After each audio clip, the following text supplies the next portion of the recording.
Bradley. Hi, how are you? Yeah, I'm doing great. Making some room for our try. Yeah. That's good. Yeah, how are you? Oh, pretty good. I've been working on different things this week. How about you? Yeah, same. I somehow managed to lock myself out of my company in startup school, so I'm such a good founder, I found my own problem. But yeah, other than that, that's like the highlight blooper of the day. Oh, wow. Everything's really good, yeah. I don't even know how I managed. I'm just like, what? This is mind-blowing. And my technical co-founder can't add me back, who is my husband, by the way. And I'm just like, well, support, help, I found this really weird glitch. Okay. So what is your startup?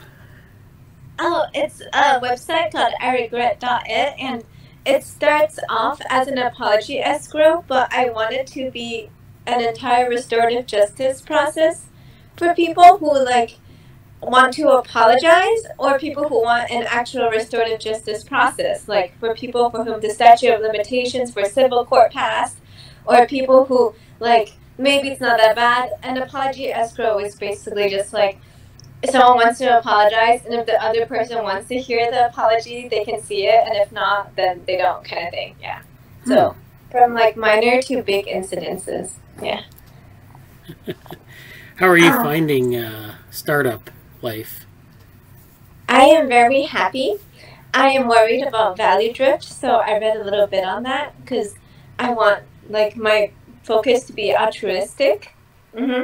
But I'm also well aware the inspiration for this startup was very interesting events from a space Jesse and I used to share.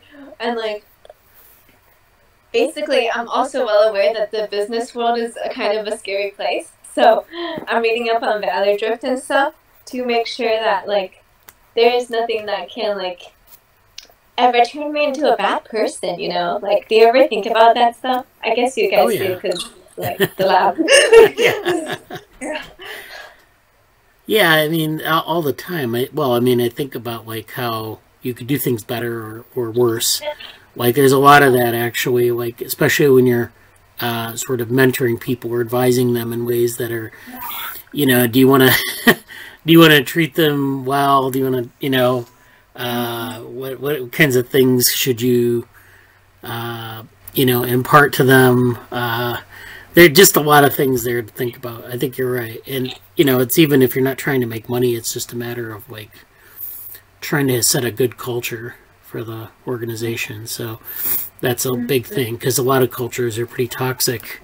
And the reason is because they just say, well, you know, we'll just let everyone compete with one another and, you know, whatever happens, you know, like there's no intentional sort of attempt to make things, you know, better, more equitable, etc. So accountability is the #1 most important thing. So I want my culture to be like held accountable in gentle ways, or at least held accountable in case like gentle ways aren't possible, you know. Ideally gentle. It's I mean it's all like part of building an organization. I have a long-standing interest in that sort of stuff, like startups and innovation. So I mean, actually, I had a student. He's not in our group too much anymore, but he was interested in like doing, like, you know, how do you commercialize stuff? How do you, you know, sort of start up a venture, you know, from your innovation. So if you come up with something, how do you get it out into the world? And, you know, so we were going through that for a while, and then we do all this open source stuff, which is one of my specialties. You know, where you're open sourcing things and everyone's coming and contributing to it, and, you know, you don't really have the same kind of control as if you go and you hire people. So they just come and they contribute, and so that's a whole different thing where you're trying to, you know, they have codes of conduct, but like there are other problems oftentimes that you get with, you know, people working together or different, you know, different things like that you have to be aware of. So it's always a big challenge, and I agree it's really about like setting the tone for the organization and getting that, dealing with that sort of first. Yeah, definitely. Wow, I'm very excited. It's so much fun. Like, yeah. Oh man. Well, that sounds really exciting. Yeah, I hope you do very well on that. I hope so too. It's something. I'm going to take like 3 months off to learn how to code. Well, to actually finish my boot camp that I started before. And then I'm going to jump into this. Yeah. I'll probably also skip NeuroMatch Academy this year, though I'm reading the prerequisites. Yeah. Because I don't have the math background, right? Like, I guess how much, for NeuroMatch Academy, the course you guys did, how much math did you have to know? I don't think too much. I think they did a lot of the code was like in Colab notebooks. And I don't think it was like really, I mean, it was, Matt, you're going to see a lot of equations, I think, but I don't think it's like, they aren't going to quiz you on a proof or something like that. I would ask Jesse, and I don't recall there being a huge amount of math like that you had to memorize. It's just like you go through it and you, but last year we were trying to do like a preparatory session, set of preparatory sessions for the workshop or the summer school, and we did a little bit of that, and then we did like some supplemental stuff where like I do lectures on different topics that they either didn't cover or they did, they covered, and then there was stuff that you might want to learn aside from that. So we'll probably do that this year. And even if you don't get into if you don't do the NeuroMatch Academy stuff, it's still, we'll probably cover it this summer in our group meetings a lot. Like we'll get probably people who are going to the academy, and Jesse always brings in people, and then we'll probably talk about some of the things. Were you there last summer a lot? I can't remember. No, during the summer, maybe. Well, I didn't do NeuroMatch Academy, okay. But I was introduced to the lab last year during a relatively tumultuous time in my life. Yeah. So I didn't participate all that much, yeah. But I did get introduced last year. Yeah, well, it was pretty tumultuous last year anyways. I mean, just in general. But, I mean, we did a lot of, I did a number of lectures that were sort of, I did a number of lectures that were, sort of geared towards that group of people who were trying to learn all these quantitative things. And so I think that might be something we can recycle this year. And then maybe if you have suggestions of things you want me to cover or we can talk about in the group meetings related to NeuroMatch. Because it's a time commitment, I understand. And yeah. So. Yeah, that time commitment is actually the main thing that is holding me back in terms of do I want to jumpstart into this, or do I want to focus on making sure this is because I'm working on another startup with some friends. It's called Make Truth Matter again too. So it's just okay, Angela. Yeah. Yeah. So can you just do a recap of what you were you were talking about things you were doing, Angela? Yes. Okay. A recap of things So I am doing that website that I'm working on, the Apology Escrow. I am working on Make Truth Matter again with the Darringtons, who are super duper awesome, and they're amazing. I'm a big fan of these people. Okay. Yeah, I don't know if you know Talitha, you know Ian. Oh gosh, they're so cool. Who's? Huh? Is Talitha? What's her relationship? Is she the sister? Sister. Okay. Yeah. Though he is married now, and okay. I like his wife a lot too. Wow, they're just cool people, Okay. So I Regret It is my own company where Philip is the co-founder.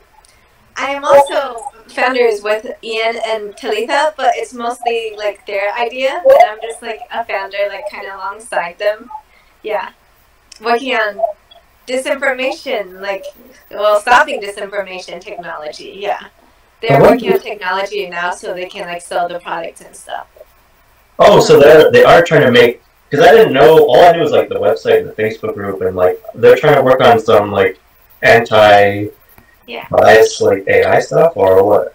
They're trying to like code this thing where like, actually you should ask Ian Talitha, but basically they use the information from studies, and like 90% of people don't actually want to spread misinformation, right? Like, so if you literally just like give a few questions about like, do you think this is AI generated, synthetic, you know, or do you think this is accurate? Like, it makes people's chances of like not sharing dumb shit like significantly higher.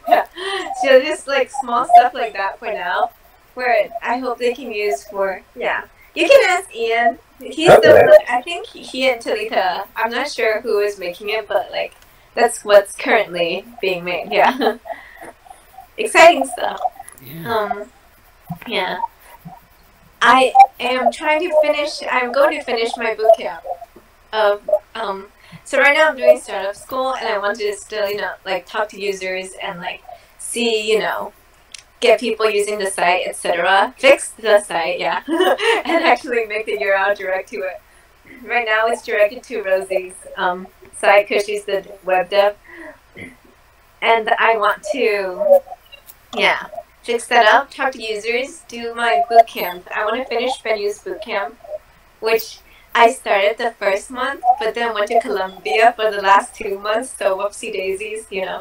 Like, I want to finish that, and then I may or may not do NeuroMatch, leaning towards no right now, because, you know, it's a big time commitment, and I'm not sure if I have the background, but I've been interested in it for a while, so it's more like if I am on track with my other goals, which is mostly, I regret it, yeah, that one is the main goal. The rest is all like, yeah, this is awesome, but yeah, then I will do that. And I want to do stuff in this lab. Yeah, so that's what I'm doing right now. Okay, yeah, that makes sense. That sounds good. Yeah. I'm also writing my autobiography, but that's an autobiography, so like as long as I'm not dead, you know. I can just put content in the autobiography when I'm not writing it, so it's a win-win. Yeah. As far as the NeuroMatch goes, I feel like it's different than it was last year for sure. Huh? It looks more intense this year. It looked intense last year though. So. I don't think, and I don't know how much you know about this, Bradley, but like I've been involved in the Slack channel, and I finished my application yesterday. I was looking at it, but then I decided to like, all right, they extended the deadline as usual, but I just decided to do it. And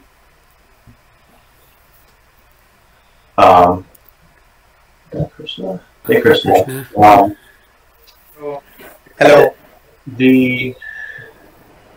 I think it's going to be a little bit of a different flavor this year in that obviously there's 2 courses, but also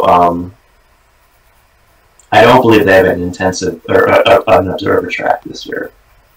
Okay. I think that's gone.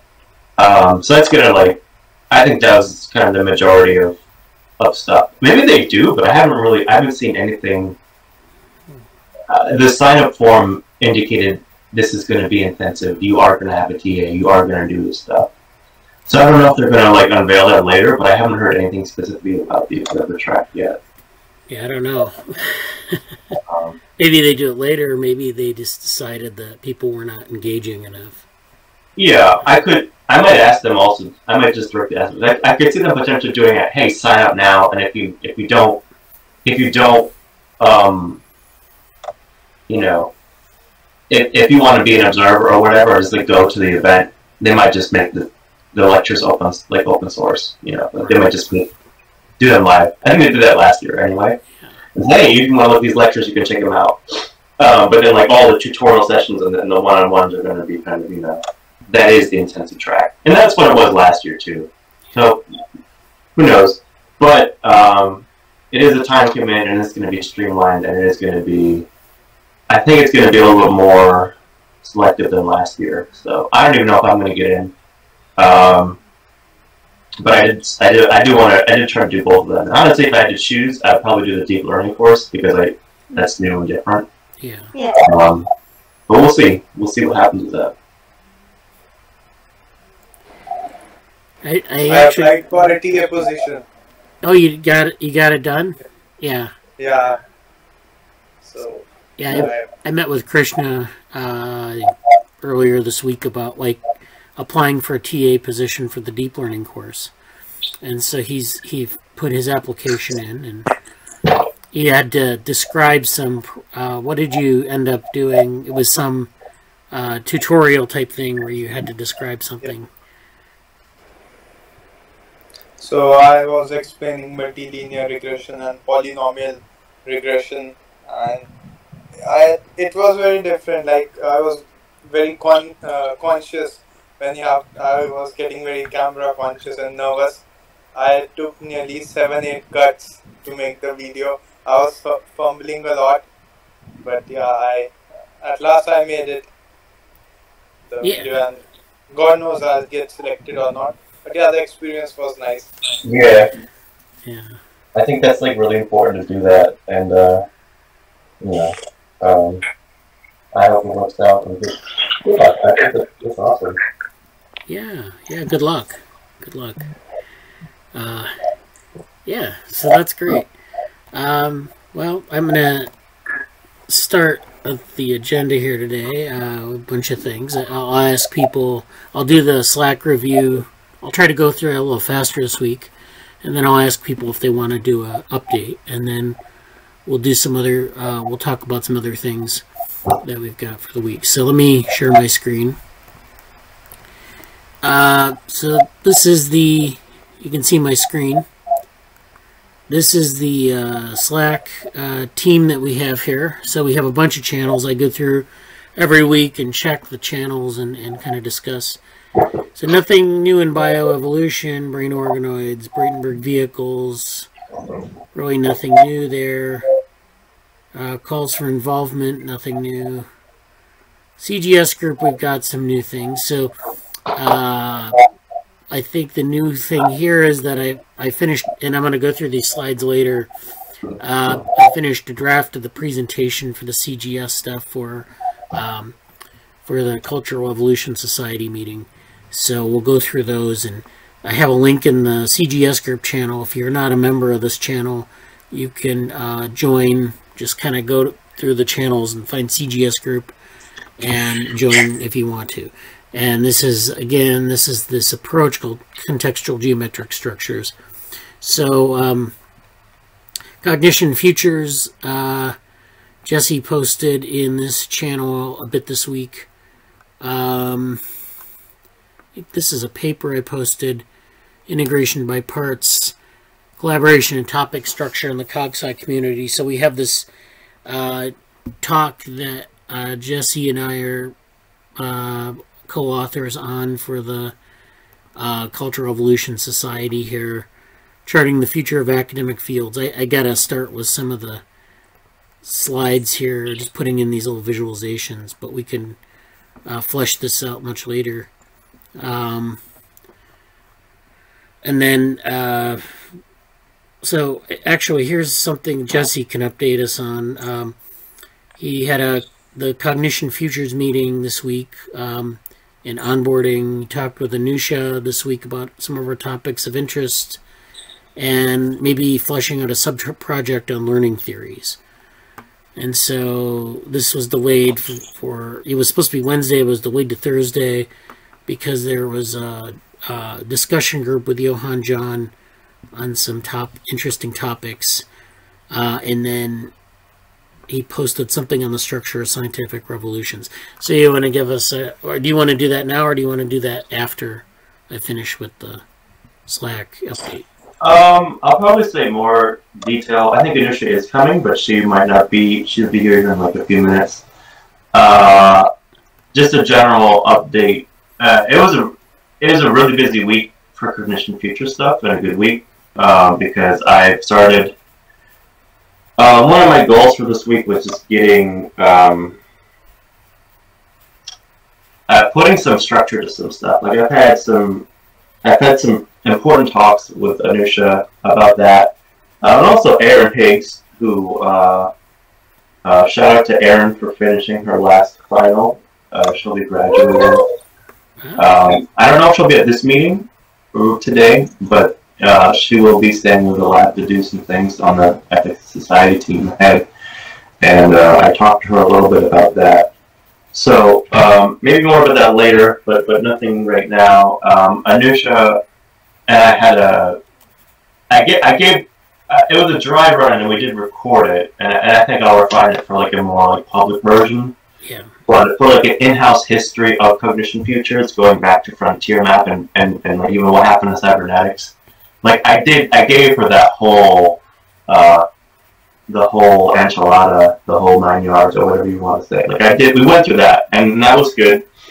And that happened Thursday, and kind of have established some things that we want to do. And when she gets here, we'll go more in depth with that. But basically, I think she's going to focus on the topic of critical periods, which is really cool because I didn't know if she's going to want to do that. We had a few ideas about theories of learning, and about some other like components of psychology and whatever else. But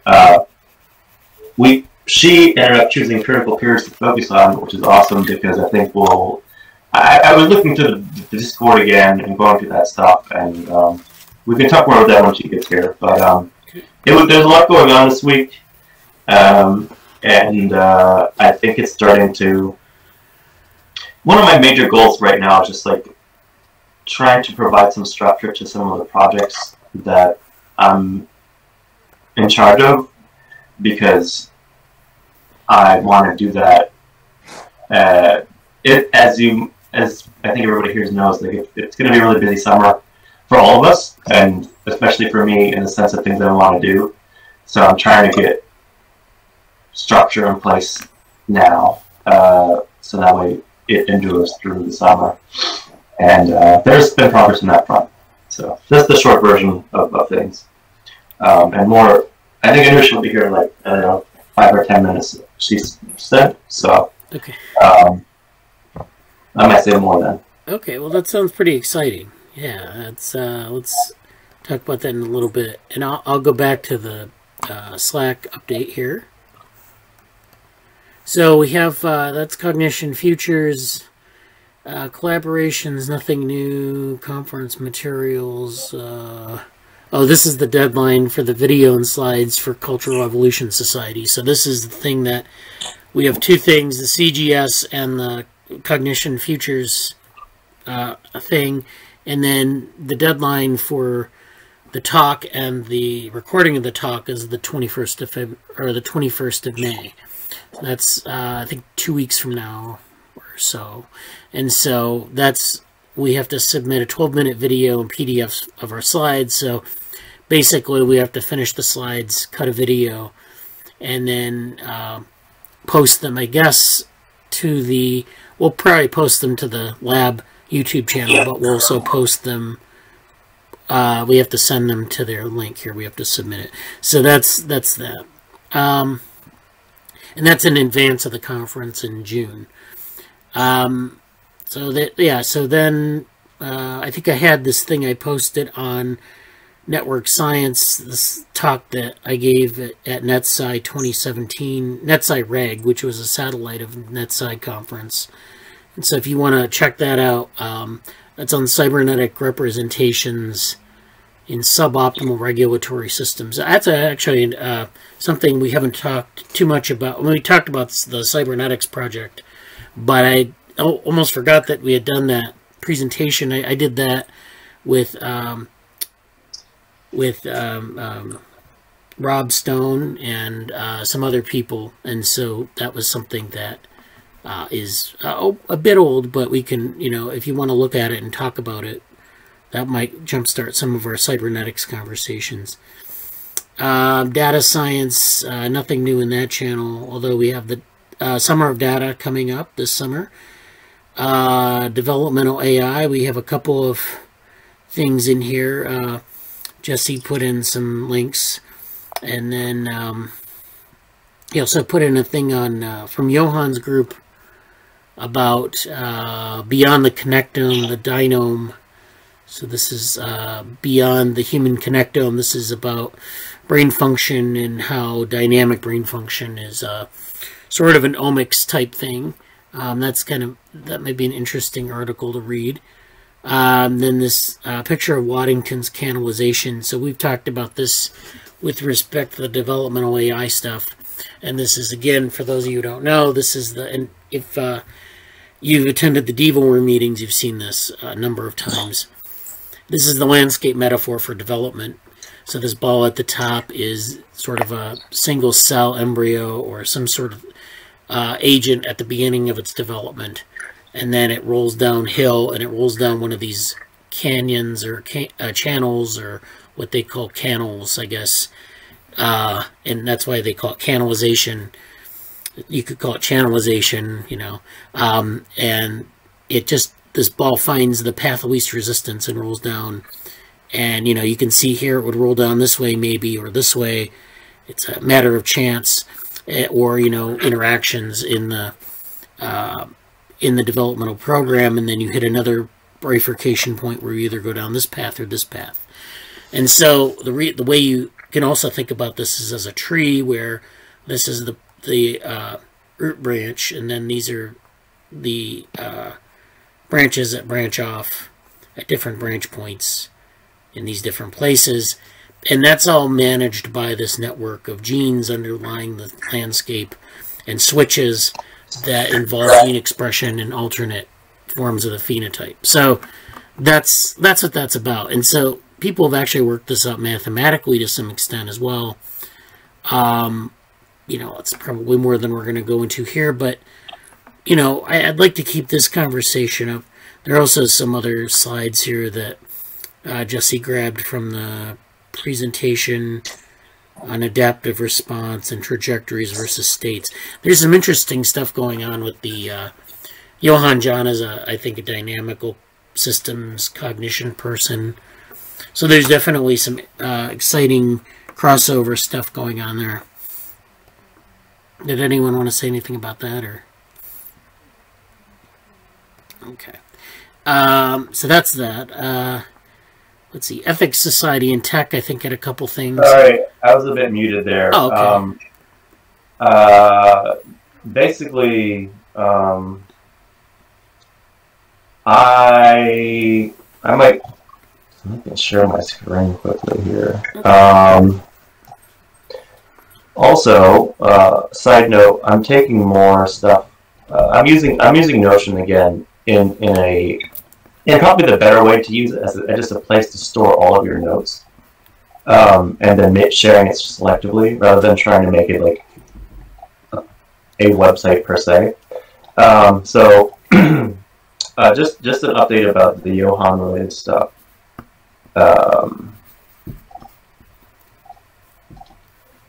Basically what I'm doing, you can see this, right? Yeah. Basically what I'm doing is I've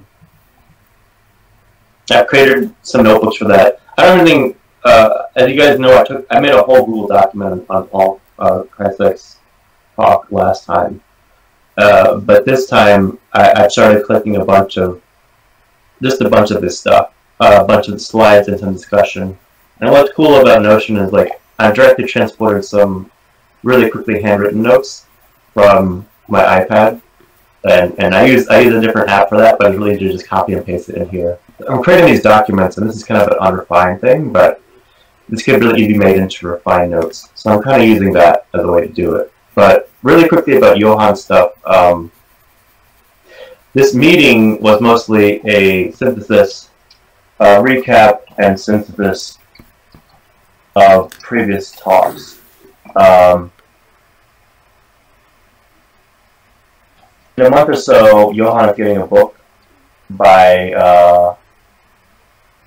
I forgot his name, Grossberger. But this is book on systems, on dynamical systems ahead. And yeah, Grossberg, who's it? I forgot his first name. But do you know this person, Bradley? Grossberg? I don't think I'm familiar.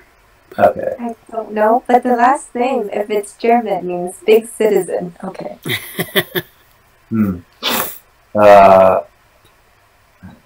I have a semi-German last name. Not my parents' one, but another one that I talk about this all the time. Do you also have two last names? Well, it's a long story.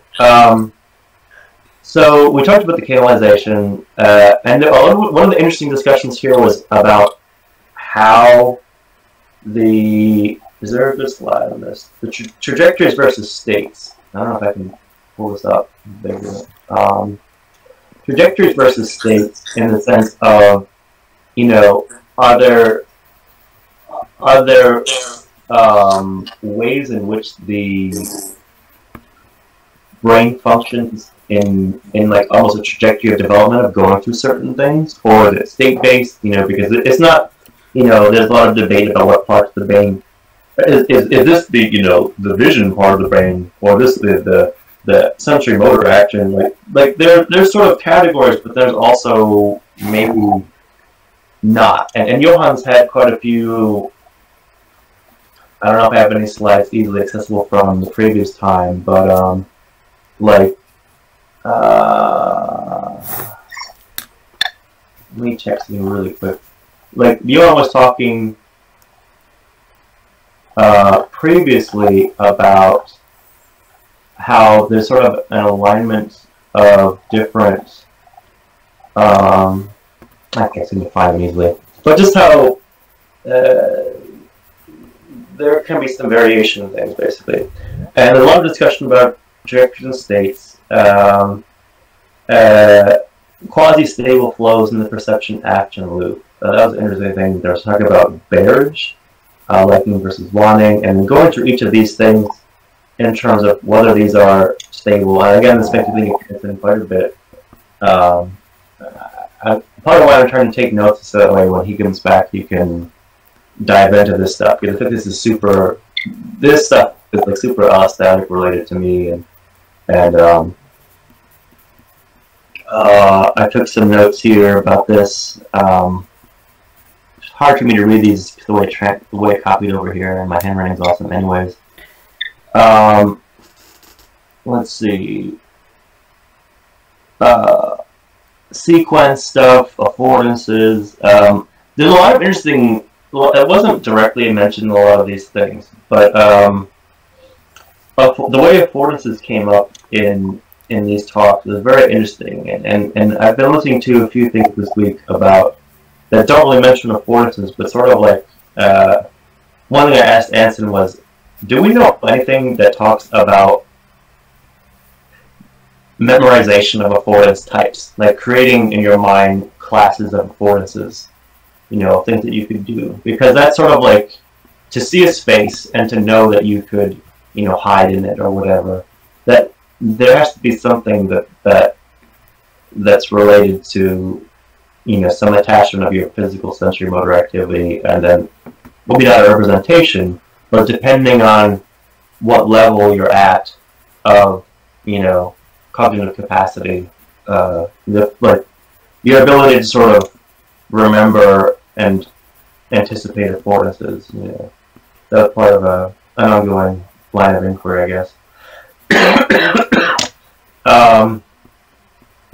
We talked about hemi neglect, which is sort of an interesting concept in, being able to perceive certain things and not the whole.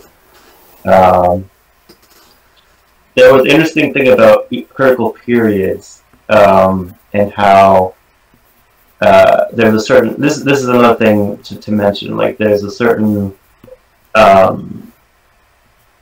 at a certain age, and I didn't get to write down specifically about this, but just what is the age where kids get the ability to process non-egocentric models, basically, or like things we don't see, things that aren't just directly about you. And that just related to the theory of mind and some other things as well. So yeah, and a lot of this stuff up to this point was talk about different sort of variations and riffs on dynamical systems and attempts to understand them. Grossberg's book this is kind of what it's leading up to. When it gets to the book, it's going to talk about that. I actually never saw this picture before. Did anybody see this picture before? This black and white thing here? Yeah, it's like an ambiguous figure of some type. Apparently. I mean, I saw it right away. I think it's because I'm stares, like, using recognition stuff and whatever else. I'm like, yeah, okay, this looks like a chest. This is like a leg. Like, the way the lines are sort of done to that. So, like, it's really easy for me to see the dog here. Yeah. But apparently a lot of people can't. And so I was kind of like, oh, you could see that. I was like, I don't know.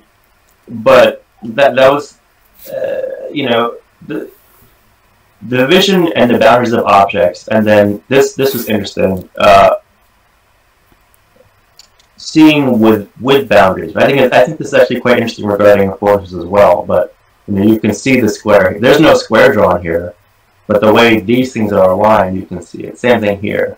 And also, there's a really interesting cat-related topic of this, where if you draw a square, they will sit. They can identify the square too and sit in the square, even though there's nothing there. So, you know, if it fits, it sits is the name of it. Auditory contour susceptibility in domestic cats. So it was interesting in that sense. There's also talk about, I think I spelled this wrong. I think this is Grossberg's. Groberson. Adaptive resonance. This is a cool topic. Did I go in this more later? I don't know. I want to get through this. This adaptive resonance is very cool. We talked about that in the meeting. This is hugely related to hashtag Anson Lim, hashtag allostasis, hashtag a lot of things in our hobbies and in typology and in a lot of the, you know, a lot of things are related to this, you know, top-down, bottom-up stuff. And, you know, I don't have any links here, and this isn't refined notes, but, like, adaptive resonance is a major concept. And we had a really big discussion about contravariant versus invariant, and all these different takes on what that means. I don't know the best way to describe it yet. We don't have to go into that right now either. Yeah. Boundaries in the flow structure, like what is the, you know, a lot about that. Dialectic boundaries of surface, boundary and surface, a lot there. Using the gist to stabilize the details. This is a kind of a summary slide about bottom-up, top-down things and what's activated and the stability plasticity dilemma. You know.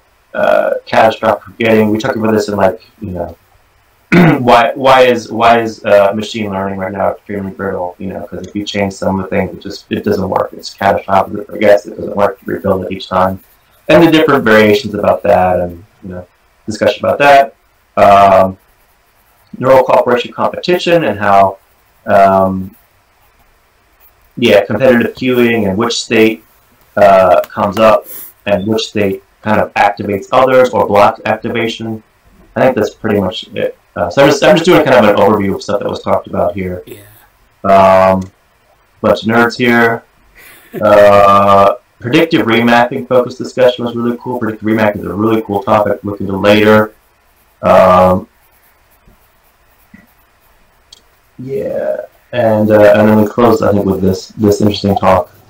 There was some joke made about who's the static person, are they statically aware of us or not, and that was funny, but I can't remember how to say it. So, and then the discussion about saccade drift and saccades and how saccades, are they kind of related to this, you know, prediction stuff, and it's a very interesting eye movement that happens. Saccades are kind of when, you know, you're reading, like if you're reading a paper and you guys are like, it's little movement and a big movement, and you kind of collect. It actually just, when I described it here, it reminded me almost like of a lady walk, but like there's a lot of information that's being synthesized, and what is being focused on not in the process of moving your eyes is like really. This came up a lot in Neuromatch and a lot of I think this came up a lot in the Neuromatch conference series actually, at different points. So it's always an interesting point of discussion. And then this is what I mentioned, like, hey, Bradly, like, contextual geometric structures. What's missing is this geometric perspective that kind of relate different parts of the brains, the functions of what they do, and Oh yeah. That's a lightning whirlwind tour about that stuff, but it's cool to mention. So yeah. Yeah, thanks for that. How long was that meeting? I mean, it seems like it was a lot longer than. Oh my goodness! I think I'll try to come on the camera for this. All right. Oh, I think my camera's blocked. The meeting itself was actually. Whoops. You have to stop sharing your screen, I think, because I see you, but in the corner of the. Okay. Am I still sharing my screen? Yeah. There you go. There we go. All right. The meeting was supposed to be, I think, an hour, but it's kind of turned into this meeting. You know, like the meeting could easily go for. This meeting could probably go for like 4 hours if we just let it go. You know, just like, hey, what do you want to talk about with no restrictions and no life improvements and no anything else? You know, this could easily be like. So I don't know if it was an hour, then it was 2 hours, then it was like an hour and a half. So I think it was, or half an hour more. I think it was at least 2.5. I think it was 2 to 2.5 hours, and it was really cool because people kept tripping off like the conversation. Like I kept trying to record this interesting concept because I knew they were going to keep coming up later. So yeah. Erin and Anusha are both here. Yeah, hey. Erin and Anusha. Hello. We have some things in the chat here, and I see Erin is already in the chat here. So, good morning. Sorry I'm late. That's Anusha. No problem. Thanks for coming. Angela, that's awesome. Yeah, definitely. I think if you want to even take some of the old note documents that we have, like from NeuroSim and some of the other conferences, the EI conference, and put them into this new Notion platform. Because I like the Notion a bit better than Word. Because you know, the spacing is weird, but the Notion seems to present it much more continuously. So we could, and then you can share the Notion docs, right? It would be a little bit easier if people had Notion accounts, but I can basically turn them into a website and share them. So yes, they can be shared in a few different ways. They can be publicly shared or sort of privately shared, and there's different ways of that, but they're easy enough to share. Right. So yeah. Yeah, I think, I mean, people can sign up for a Notion account if you want to be involved in that too.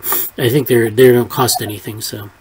Yeah, especially if you have an EDU address, you can get like the whole suite for no cost, and I totally recommend that for anybody who has access to an EDU address. But just get it, because it's an amazing app, and it goes across. It's on every platform that I've seen, and this conversion between them is awesome. Like I took notes on my iPad on a different app, saved the hand notes into the Notion iPad app, and now I'm using it on a totally different system and computer and everything.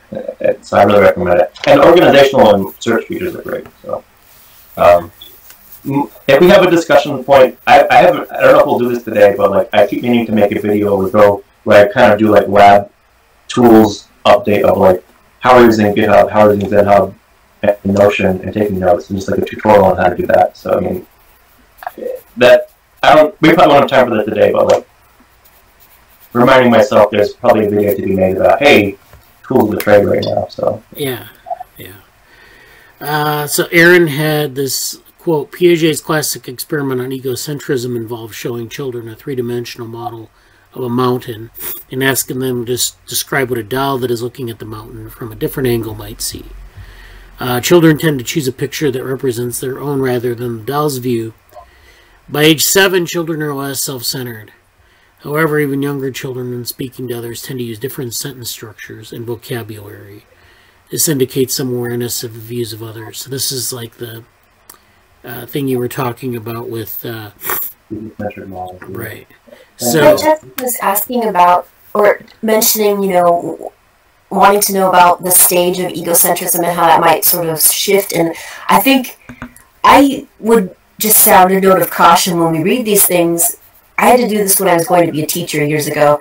And if you look at it, if you worked with kids a lot, kids are aware that dolls are different than humans oftentimes, and animals are different, and there's even a study that says if you have a children's story with animals as the characters, the kids don't take the moral of the story into their own set of values because it's regarding animals and they know we eat animals. So if you're showing a doll a mountain, I think you really have to be careful thinking about, oh, this definitely indicates that they don't understand others' points of view. So I would just take this with a note of caution that the study is flawed by human error. So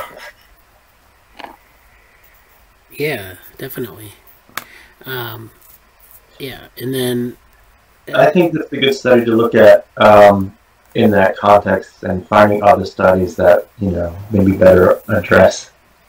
Because I think now that Anusha's here, well, I'm kind of, we'll talk more about like the Cognition Future things later, but just to segue this, I think it would be really cool to have a lot of compare and contrast approaches to identifying the critical periods that we have. So I mean, that's something to think about when we're trying to document or categorize or make annotated bibliographies. Like, here's a classic example and a you know, a legitimate critique of it. And what else can we find that would support or, you know, further what we're looking for in the yeah, yeah, I like that. yeah. So yeah, well, I'm gonna get back to the Slack review. Let's see. So we stopped at the Ethics, Tech, and Society Tech channel, and so Erin posted a couple things here. This was from last week. We're not ready for AI. This is the winner of a new $1 million AI prize, and this is a lot of stuff about how it's not really ready for prime time, and there are a lot of issues. And I know Gary Marcus has posted some things recently on self-driving cars in the same vein. And so then Jesse said, got into some interesting yet typical arguments with some of the far end of the AI safety versus AI ethics debate. So we could talk about this more. Yeah. And then this other post on, you're still the loser in Apple and Facebook's war over privacy. So Apple and Facebook are taking two different visions of privacy, but they're still kind of like these companies with walled gardens, and it's just which one do you prefer? So, you know, a lot of discussion about, like, if you have a large corporation and you're in their what they call ecosystem, you know, is that really a good thing? Is that safe? I mean, what's the effect on privacy? And as an aside, and I'll talk about this in a little bit. Actually, we might do an event on this coming up this summer. In my day job, we have a lot of discussions about privacy and the things that we're doing. And there's, like, we're in a college campus, so you have a lot of people who are, you know, really worried about privacy and about, like, student privacy with respect to technology. And so we'll talk a little bit about that in a little bit. I don't know what this thread is. Okay, this is just the thing, Jesse. We have some events. So there's this workshop on mobile brain body imaging. This is May 25th to 27th. This is something maybe if you want to register for, you can. That's in events news.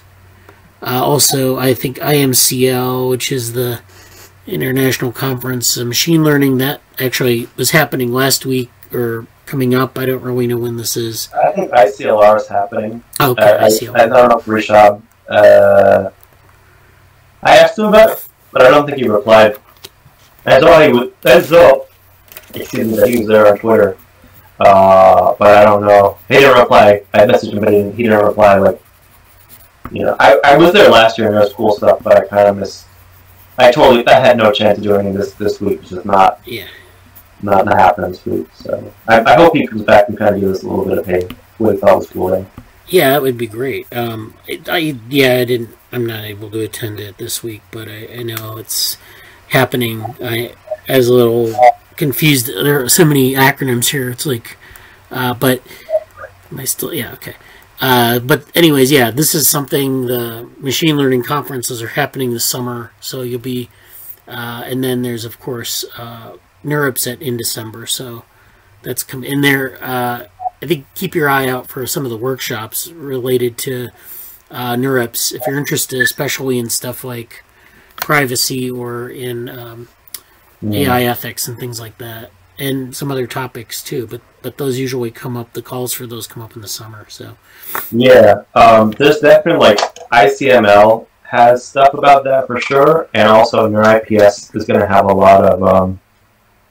They've really been increasingly focusing on a lot of ethics related stuff, and like they're kind of associated with, you know, a little bit of the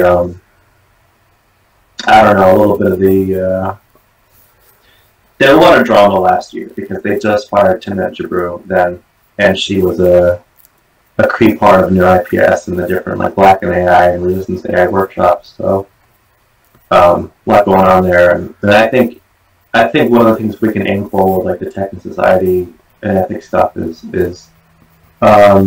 we may not have a full paper to present or anything there, but getting at least attending and maybe submitting an abstract with some discussion to one of the ethics related workshops, I think is definitely something to aim for later in the year, most likely. But yeah. And also, like, absolutely, you mentioned this thing about the collaboration or like what you're doing with your own Rockwire stuff and what the ethics group. I don't know if we want to talk more about that later or not, but like, just want to show enthusiasm for that. Yeah, great. I mean, I'm going to talk about that in a little bit here, but I'm going to get through this. So I think that's pretty much it for some of the. There was Miguel Nunez who is actually in our Slack, and he was involved in Neuromatch. He's just joined Genelia, which is a neuroscience institute run by the NIH. So congratulations to him. Could you click on the image for a second? Yeah. Miguel is like, by the way, just extra shout out to Miguel. Miguel is a really, really awesome guy. I met him through Neuromatch, and he was I think it was at the MIT Raised Mind Machine conference as well. And if anybody has any questions, like Krishna or anybody else wants to know about, like, specifically about like actual neuroscience computational stuff, and like he's a super good guy to reach out to. He's very generous with time and questions, and he really understands and appreciates the value of like networking and things like that, because he's extremely talented, and is definitely somebody that I always look forward to seeing his comments in the events. But also, like, as a little bit of backstory, he was really distraught a while ago because a lot of the funding for science, he's from Mexico, and there's a big hold on sciences and what they were doing there, and he's like, how am I going to get to do what I want to do? Or if anybody doesn't know Genelia, like, Genelia is like top shelf, like world class. You are like, it's very elite, and not prestige is prestige, but like the stuff they're doing there is super interesting, and I really, I'm sure he's going to do great things there, and he's just a great person to talk to, and a great resource, and somebody who really, believes in science and community around it and growing. So we were fortunate that he was, join our Slack for a little bit. I don't think he's going to be active here, and he's super busy with everything else, but just like he's actually part of the reason why I'm doing the MIT MicroMasters, because I was looking for stuff to do, and he's like, hey, I just finished this, and it was really good, and we had a couple of changes about it, and it's just a great colleague, role model, friend, so I'm happy for him. Yeah, that's great. So that's congratulations to him. And then I think that's pretty much it. I don't think there's anything in the other channels too much I've seen. I don't think that there's much here. Yeah, this is the Gary Marcus thing I was talking about. Yeah. So yeah. And so that's good. So that's all we're gonna do on the Slack review. Now I guess I want to open it up. If people have updates or things they want to mention, we can do it for maybe about 20 minutes, and then we can move on to some other things. Yeah, does anybody want to say anything that's been on their mind? Like, I know we talked about some stuff, Erin. I know we talked about some stuff, Anusha. I know Angela kind of said things earlier today, or Krishna. I have some things to say, but I'm gonna say them. Anybody has free thoughts can go first. I want to present something. Okay. Shall I do it now? Yeah, go ahead. Okay. Is my screen visible? Not yet. Oh, there we go.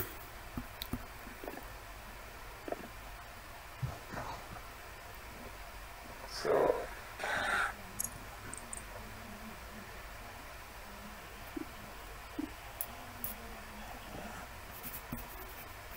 am I audible? Yes. Mm-hmm. Great. So I was working on this thing. It's known as FairML, and it is used for auditing black box predictive models. So predictive models are increasingly being deployed for the purpose of determining access to services such as credit card, insurance, and employment. And in US courts now, an algorithm known as Compass is also used to grant bail. And despite social gains of predictive models, they also have some flaws that are not addressed properly. They somehow unintentionally tend to become biased.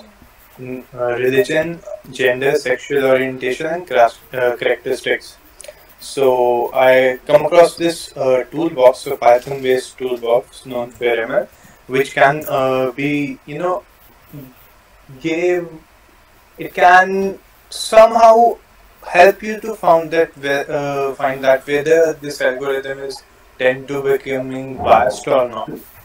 So it's an end-to-end toolbox, and for example, this all we have to do is install from its GitHub page and run it, and then the methodology. For example, we have two sets of data and they are almost same, but they have a very slight difference in a particular category. But if their results are very different, this means that the difference that we are currently having is very sensitive to the output.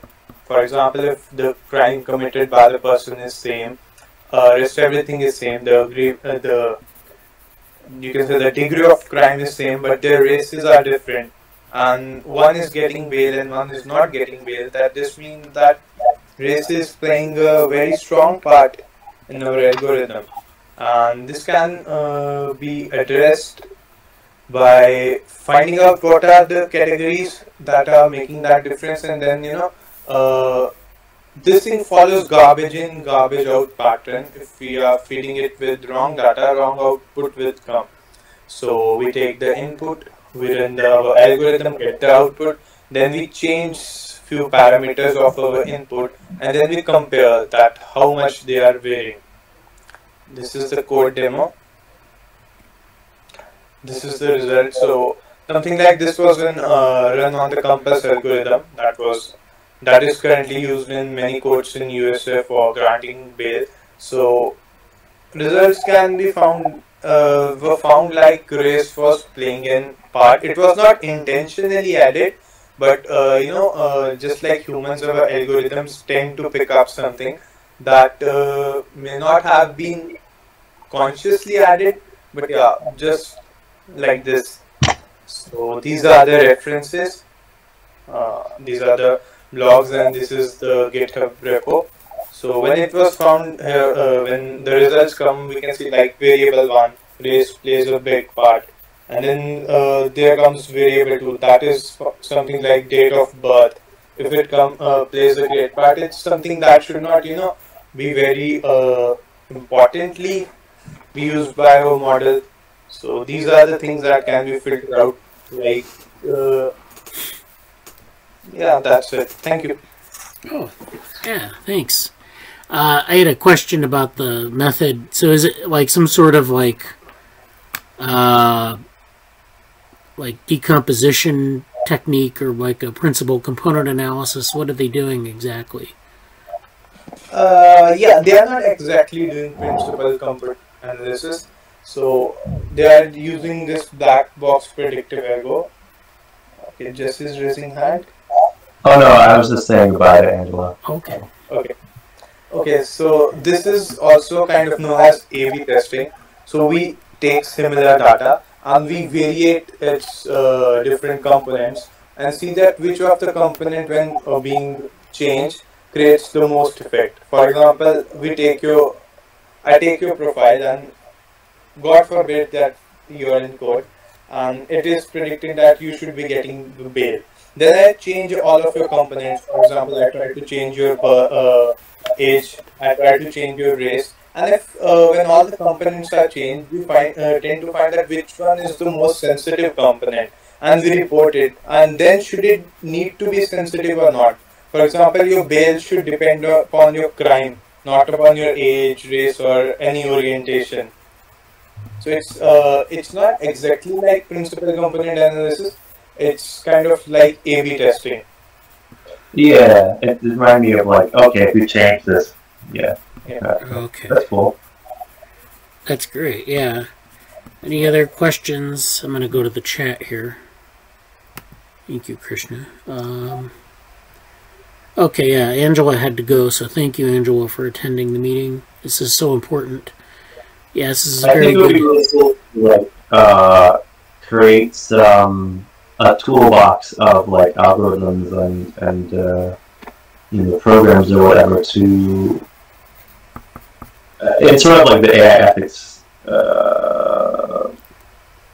like creating a little bit of a maybe it's like a Notion thing or just a document or something somewhere, just creating a list of all those things we come across, because I know like this is good obviously, and I want to keep track of like this and like Sarah Brown's work we mentioned in the AI ethics talk, who she was I don't think it was a different technique, but kind of keeping these catalogs there, maybe kind of organizing them into the different classes. You know, I know Aaron's thinking, oh, Jesse goes into taxonomy, but like just the way of, you know, like representing the different, collecting these things and organizing them, I think would be a good thing to do. Yeah. Yeah. I just said, explain the diagram on the results side. Oh. Krishna, can you reshare your screen, I guess? Or yes, I can. The results, like this is the last slide you did, Anusha? Yeah, I think so. Just right references. Like, I don't know any of those so it will be helpful so I can understand it. Sorry, I couldn't hear you. Can you please repeat? You know that diagram that was on the, yeah, this slide. Yeah. Okay. So here it goes that we take an input data, we change it, and then we feed it to our algorithm, and then we compare the results. So all one data is going here, and you are getting one input output. Then you change the data, you feed it to the same algorithm, and you get the output. And then you compare them, that what is how much they are varying. And hello. Yeah, you're here. Yeah. So it's not any. It's just a flow chart to depict the data, and results like this come up, like which variable was being. If I have to put in easy terms, so we can see that two of the variables are having the highest correlation for with the output. That which one are the most sensitive one, which one are tending to affect the result more. So it's just in flowchart. You get one input, goes into an algorithm, Blackbox. That's kind of, you can say it's the algorithm. You get the output, then you have the standard input, and you compare the distance. It's nothing but you can say the difference between the outputs. And then you see that, for example, if you change variable 1, so the output was quite similar. But for example, in this case, if you change the variable 1, outputs were differencing a lot. And for variable 3, it was not that much. So you can see that variable 1 would be having much more weightage in the algorithm. And then you can cross-check that should that happen or should it not happen. Like if variable 1 is the grievance of crime, then it's good. But if variance 1 is, you you can say it's race, gender, or sexual orientation, anything like that, then it should not be happening. Yeah. Krishna, can I ask you a question? Yeah, sure. How does this differ, and how is it similar to, say, we've heard that phenomenon where people are submitting resumes when they're trying to find a job, and if there's an African-American name, they're less likely to get hired, or a woman's name. Is that comparable to this, where we're sort of testing the black box model itself? Yeah, it's the same. It's just like a toolbox to evaluate the algorithm. Algorithm can be anything. So if you're right that many times the resume selection algorithms tend to be biased, and we can check them with this. It's just a toolbox that gives you the ability to check your algorithm.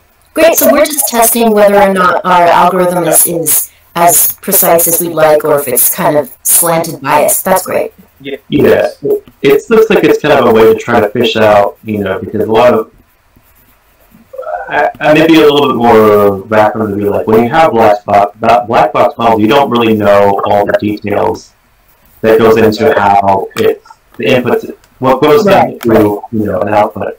And so it sounds like what's being done here is like just a very specific targeting of some of the input variables and seeing, well, we put it in the same sausage grinder, and then what comes out is but we're seeing how much weight that variable has and what the outcome is affected by it. Mm-hmm. So yes, it would definitely fit with the resume thing, or anything really. And I would like to bring up one thing, that most of these biases are not intentionally put. These are subconsciously. So algorithm is quite similar to brain. I don't know if you are familiar with logical fallacies. Yeah. Like we have yes, I know. Hasty generalization, straw man, and one is slippery slope. So these are the fallacies that our brain commit without intentionally committing them. And same is case with machine learning model. It is according to me, I don't know I'm correct or not, but it is a perception that algorithms are made to be biased. But that is not always the case. This sometimes picks up the bias subconsciously because data was full of bias. So there was not specially bias.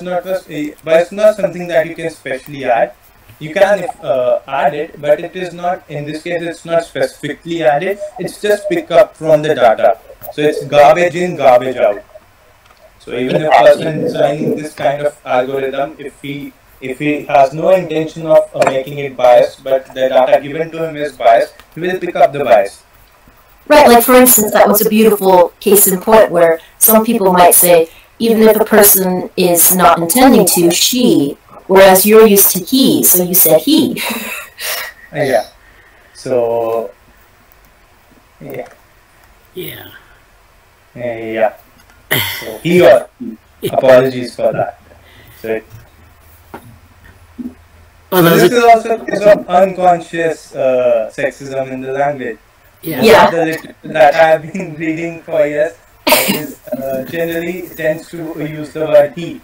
I have the same problem, and my English teacher took me aside and said, Erin, why do you always write he, and especially for things like when you could say one individual? And I said, well, that's what all of the great classic writing has, So that is the unconscious bias there. Yeah, that makes me think a lot about like the GTP3 stuff, and a lot of the language prediction models even now are there's a lot of I think it would be cool to maybe work towards, in the technical sense of the ethics team, like if we get enough of these sort of models and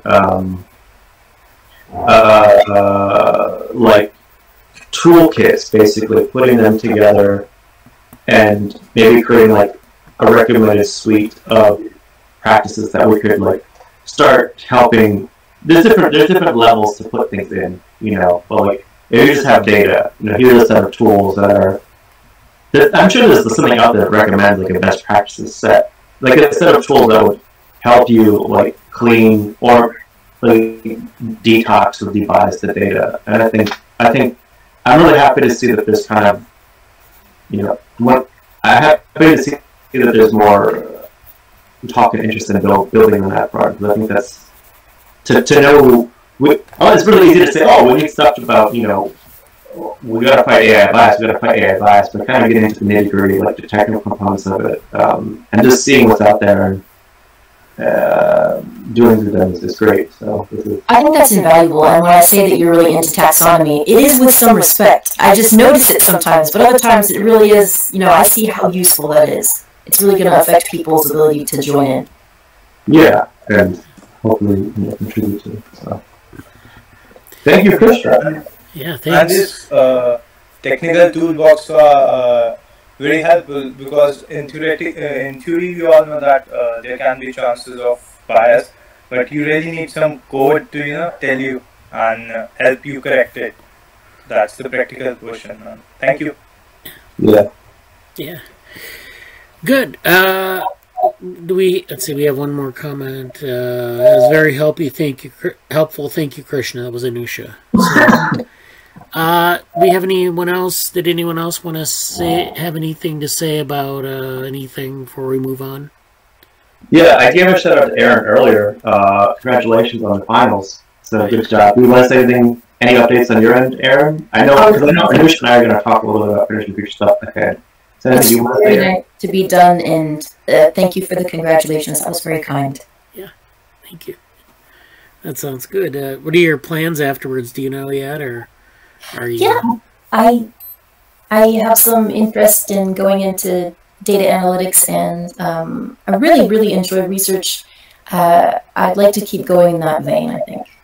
Okay. But I'm more of a generalist. Everything interests me, so it's sort of difficult to say, I want to be specifically in one field.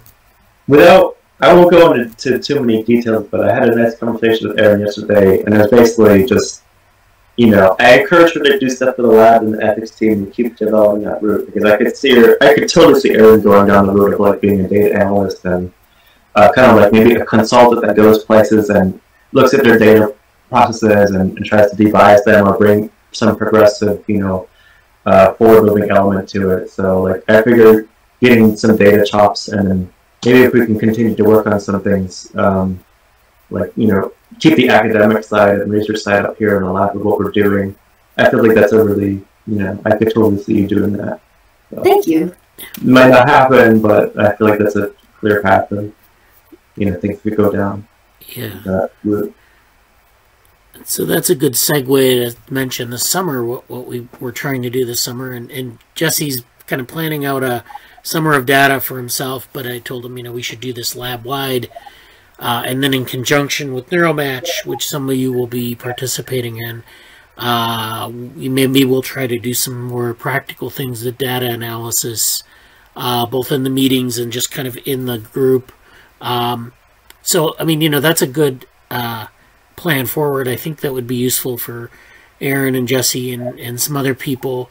I don't know what exactly we'll want to do, but we'll figure in Krishna as well. I know he is interested in a lot of big data stuff. So, we can plan something out around that, and I think it would be beneficial to everyone. I am, just as an update on that momentarily, I am definitely going to the Google Data Analytics Certificate, and there is a fee with that, but you can ask for financial aid or whatever, to not pay for stuff. So there are ways to get into that, and I'm not saying everybody else has to do that here, and it might benefit Erin, but I'm going to kind of give some updates on that as I go through it, but I haven't had a lot. It's mostly just been intro stuff right now on the MIT coursework, the MIT X MicroMasters. That coursework is picking up, but it's like stats, so maybe just some generic stats presentations that I might do, but that can definitely become a centerpiece. If we have people who want to do things about data science and statistics and just talk about that like a segment at our weekly meetings is an option if people want to do it. Yeah, I think that would be great. I also this is another good segue here. And actually, okay, Krishna said thank you. And, so let me share my screen again. And that's another good segue to talk about what I'm planning for this summer. So I have a day job. It's with the Rockwire Initiative at the University of Illinois. And what we have is I'm the community manager for a lot of things going on around this platform. And it's a platform that takes, it basically creates experiences for students. So they do a lot of data, and data, it's not really artificial intelligence.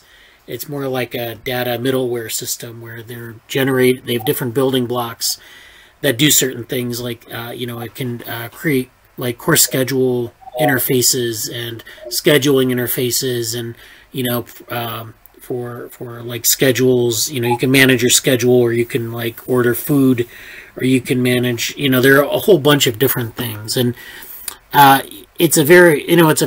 very privacy aware, but even so, we still have a lot of people at the university. You always have people who study these things for most of their lives, and so they're still very concerned about privacy and about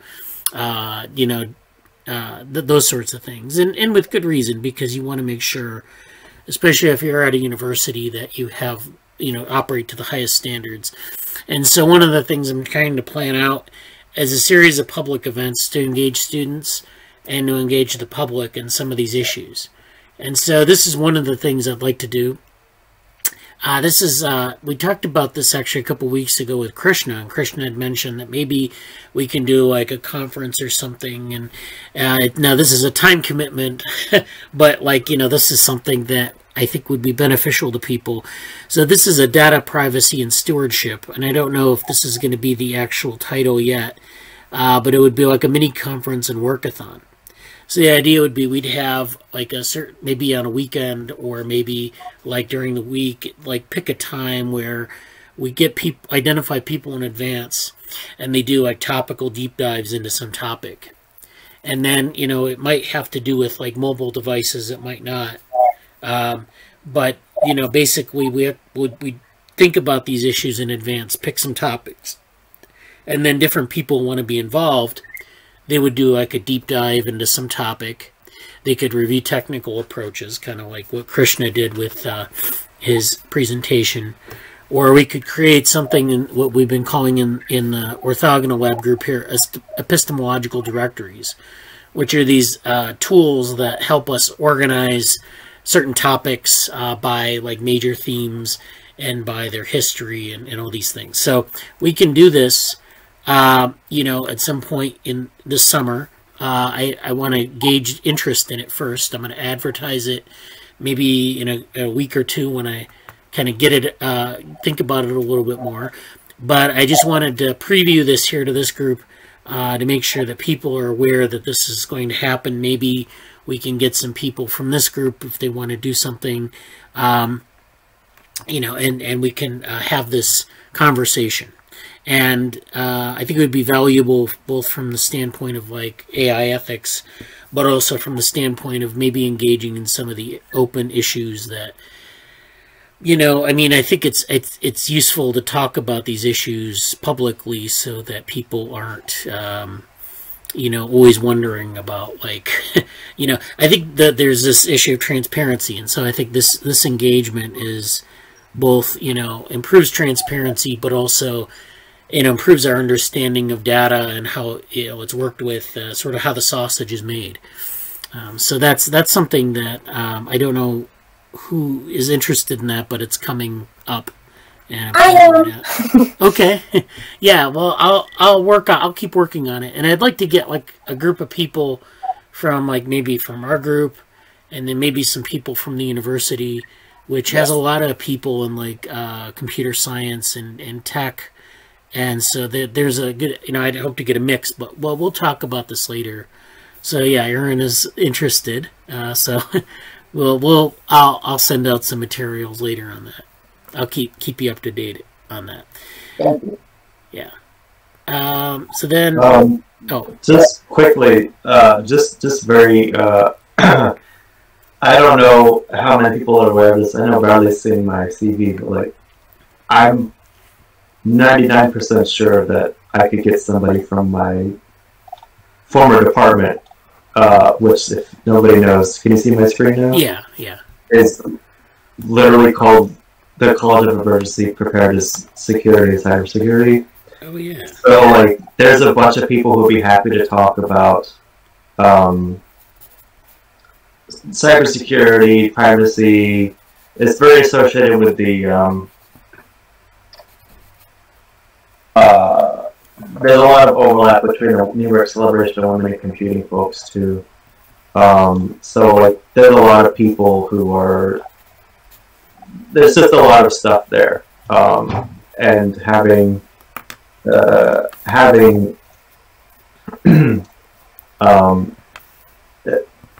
depending on what level you want people to come at, whether it's cybersecurity, data privacy, even AI ethics, like one of the Jennifer Goodall, Dr. Goodall, who is the vice dean, and I use her as a reference for a lot of things, and she comes up a lot. She's at the New York Celebration. Like, I could very easily just ask her, hey, I'm doing this thing at a conference with Bradley and what we're doing here, and if you want, like, and I even know, like, some people who are master students now, like, doing stuff in cybersecurity and so on. So, like, just tell me, like, what bases you'd like to cover, and I have, like, a huge amount of pull with that group in particular, because I'm not a cybersecurity person, but my department got shifted into that college in a rearrangement of things, and I know a lot of those people. So.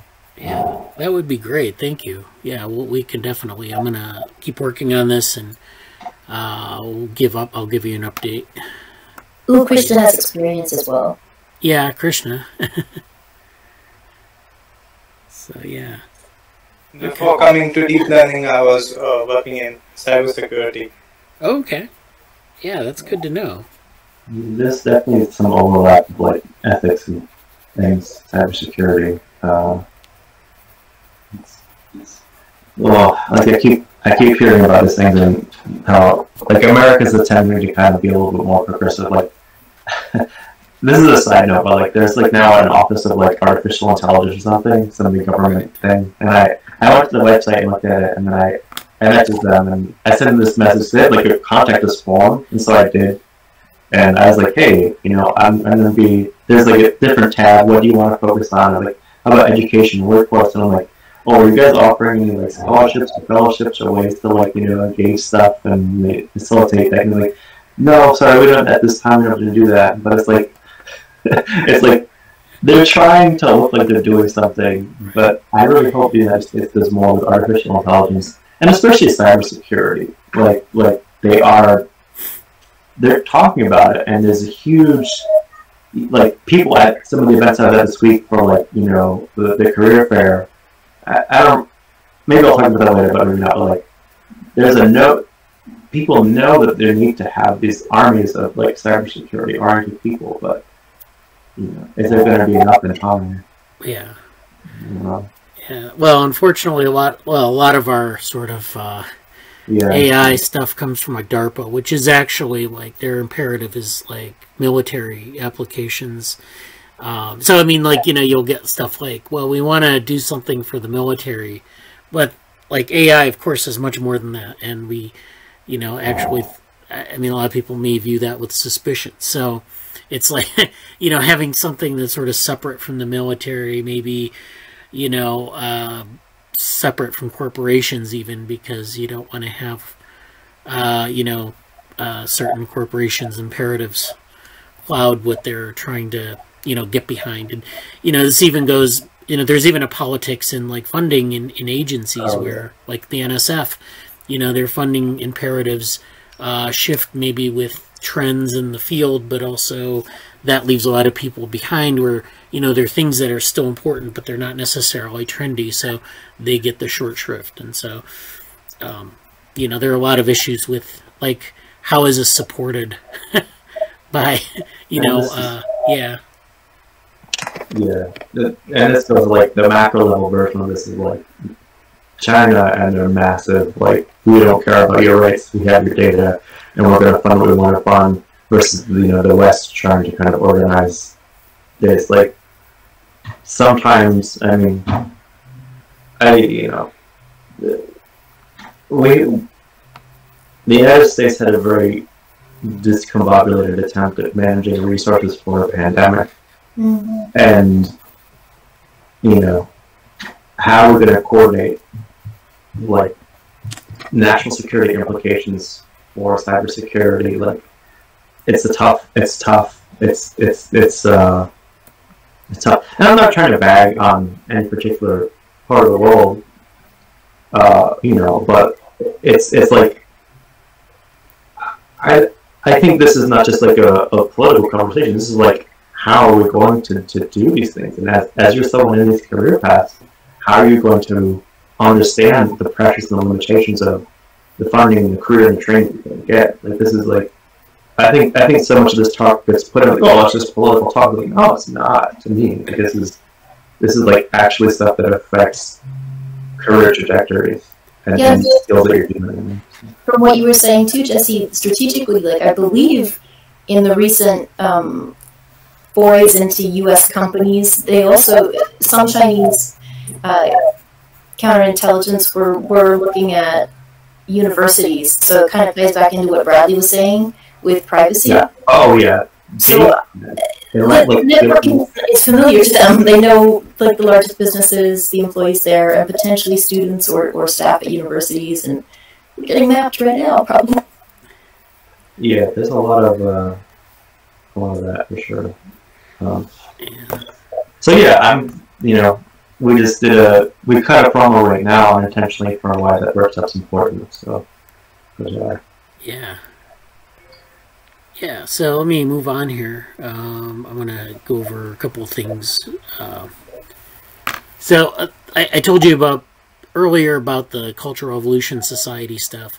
And I have like some, first of all, for the one that Jesse and I are doing, this Charting the Future, this is the Cognition Futures one. I just prepared some introductory slides, maybe some slides that have a bunch of arrows on them that might be, you know, to sort of put some visualization on it.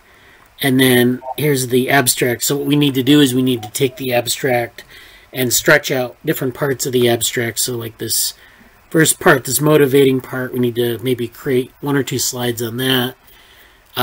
Some other things about like the modes of transmission and things that are mentioned in here, all with reference to, like, you know, the evolution of fields. And then this stuff about the regulatory event. So this is like, we can just work this out, like, going through it. And I have a policy here for contributing to things. If you want to contribute to this, you can add in things. You can work out maybe a slide or add comments. And we, you know, I can add you in as a co-author. So that's that, and we'll work on that. The deadline for this is the 21st, so we need to work out the slides and then have it like a 12-minute presentation and then record it and upload it to their site. So that's that presentation. But then we also have another, and I've worked out the slides for this. This is the contextual geometric structures, and I have Erin on here and Jesse on here as co-authors. And again, if you want to be added to this, you can. Otherwise, we can go. You know, you can go through these slides and look. I have a whole collection of slides. So this is stuff that's been going on in the lab. So I have a lot of stuff on this from different things, and I've been working out some different things. So I mean, this is something that, again, if you want to look it over and make comments, you know, does this make sense? Does this not make sense? Maybe things that we need to mention. So there's a lot of stuff in here, a lot of cool visualizations in here. I don't want to do a whole presentation on this right now, but there's a basic overview of the CGS approach, which is, you know, kind of technical, probably get glossed over in the presentation, but you know, to kind of talk a little bit about each part here. There's some tools that we can bring to bear, like network theory, and this idea of fractality and logistic maps. That's going to be, I have to add to this slide. And then there's similar perspectives in the literature. And then, you know, so these things, it's kind of like, we're at sort of the slide limit, but what we need here is some editing and some comments. Okay. And so I'll put this link in the chat. And so if you want to go through that, it should be open to sharing. You know, please leave comments in the, I think you can comment using the function here. Yeah, comment function. So if something isn't clear, if something, you want to add something like a reference, we can put those in and modify it. And then I'd like to be able to record this soon, maybe this coming week, towards the end of the coming week, where we can, you know, get the recording done and then submit it. And then for this one, the same thing. We'll go through, and I'll put this link in the chat as well if people want to check this out. This is the Cognition Futures one. I didn't label the other one, but I think you can differentiate. The same deal. We need to work, actually we need to work the slides out for this, but you know, we can get, and just from the abstract, and then we can, you know, edit the slides. If there's something we need to mention, leave comments. I thought about potentially having an alternate version of the slides, or just a bunch of arrows that just point to things, and just there's no words anywhere, just arrows. And stuff. Well, that's the thing about, like, you know, online presentations. Like, if it's 12 minutes, it's not like you can get into everything in depth. So one of the things you can do is like have like an alternate slideshow, and I think I did that for the for this upcoming workshop. Is that I had like, we did the presentation, and it was like maybe 30 minutes long, which was probably more than they asked for. But then just cutting it down to like use cases and saying this is an alternate version of the talk. If you're just interested in these cases, here they are. And that was like 8 minutes. Here's the whole background, 30 minutes. So I think that's actually a really good thing to do. And I think after doing the full AI ethics presentation, which was like several, you know, it was like 70 slides or something ridiculous like that.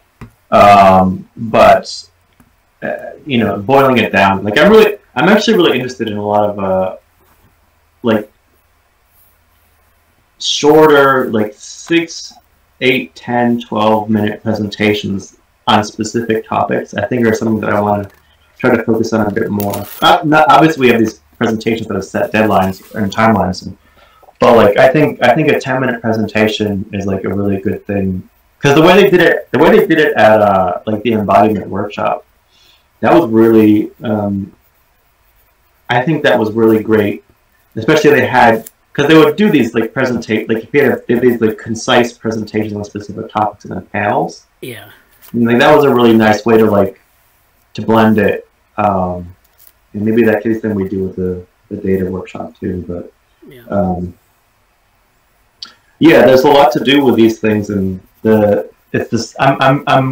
putting this into GitHub Zenboard stuff now, so I'm going to try to create some structure in the roadmap view stuff. So these are due the 18th, you said?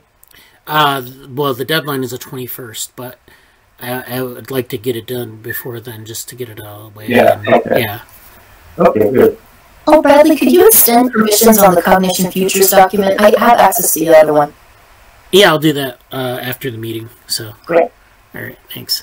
Yeah, I'll get the permissions. Yeah, the permissions. Actually, maybe I can change it here. Yeah, they're always funny. Like I always feel like I click them and then they don't, and I have to re-authorize somebody or change it. Like it doesn't seem that.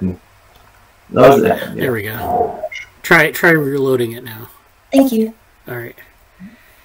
Yeah, so that's good. And then again, you know, we'll do this and we'll get it done, and we'll have it on the website for the lab, and so people can go there. We can advertise it on social media, and you know, get a even bigger reach.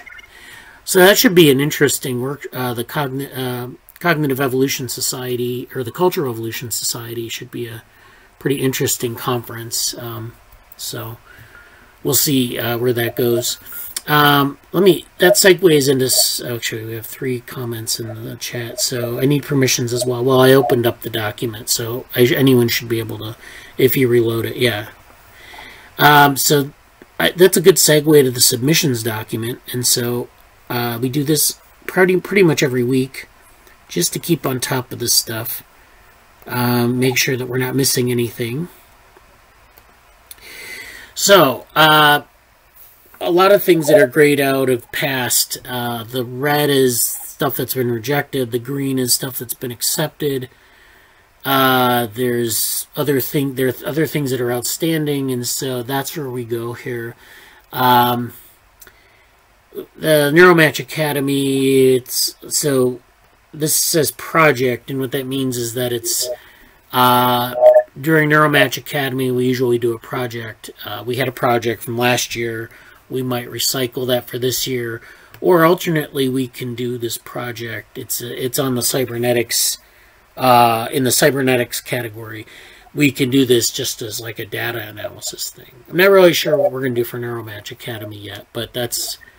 I don't know if you're involved with any of the deep learning stuff, but I think they broke down the deep learning course into like reinforcement learning, computer vision, and I think natural language processing. So I think they're going to break product down along those lines in that course, but I don't really know yet. Well, we can do a project. Like, it depends. If people enroll in Neuromatch and they have a project they want to do, we can do that. Last year what we did was we did the project. We came up with like a project for like an internal group, and then there was like stuff like, we wanted to do data analysis, so we had some data analysis. We did that in the meeting. We kind of did a demo of it, and so we worked out on a project in the meetings. And that's maybe useful for people if they're interested in data analysis. And it gives you like a data set and a topic to sort of go into.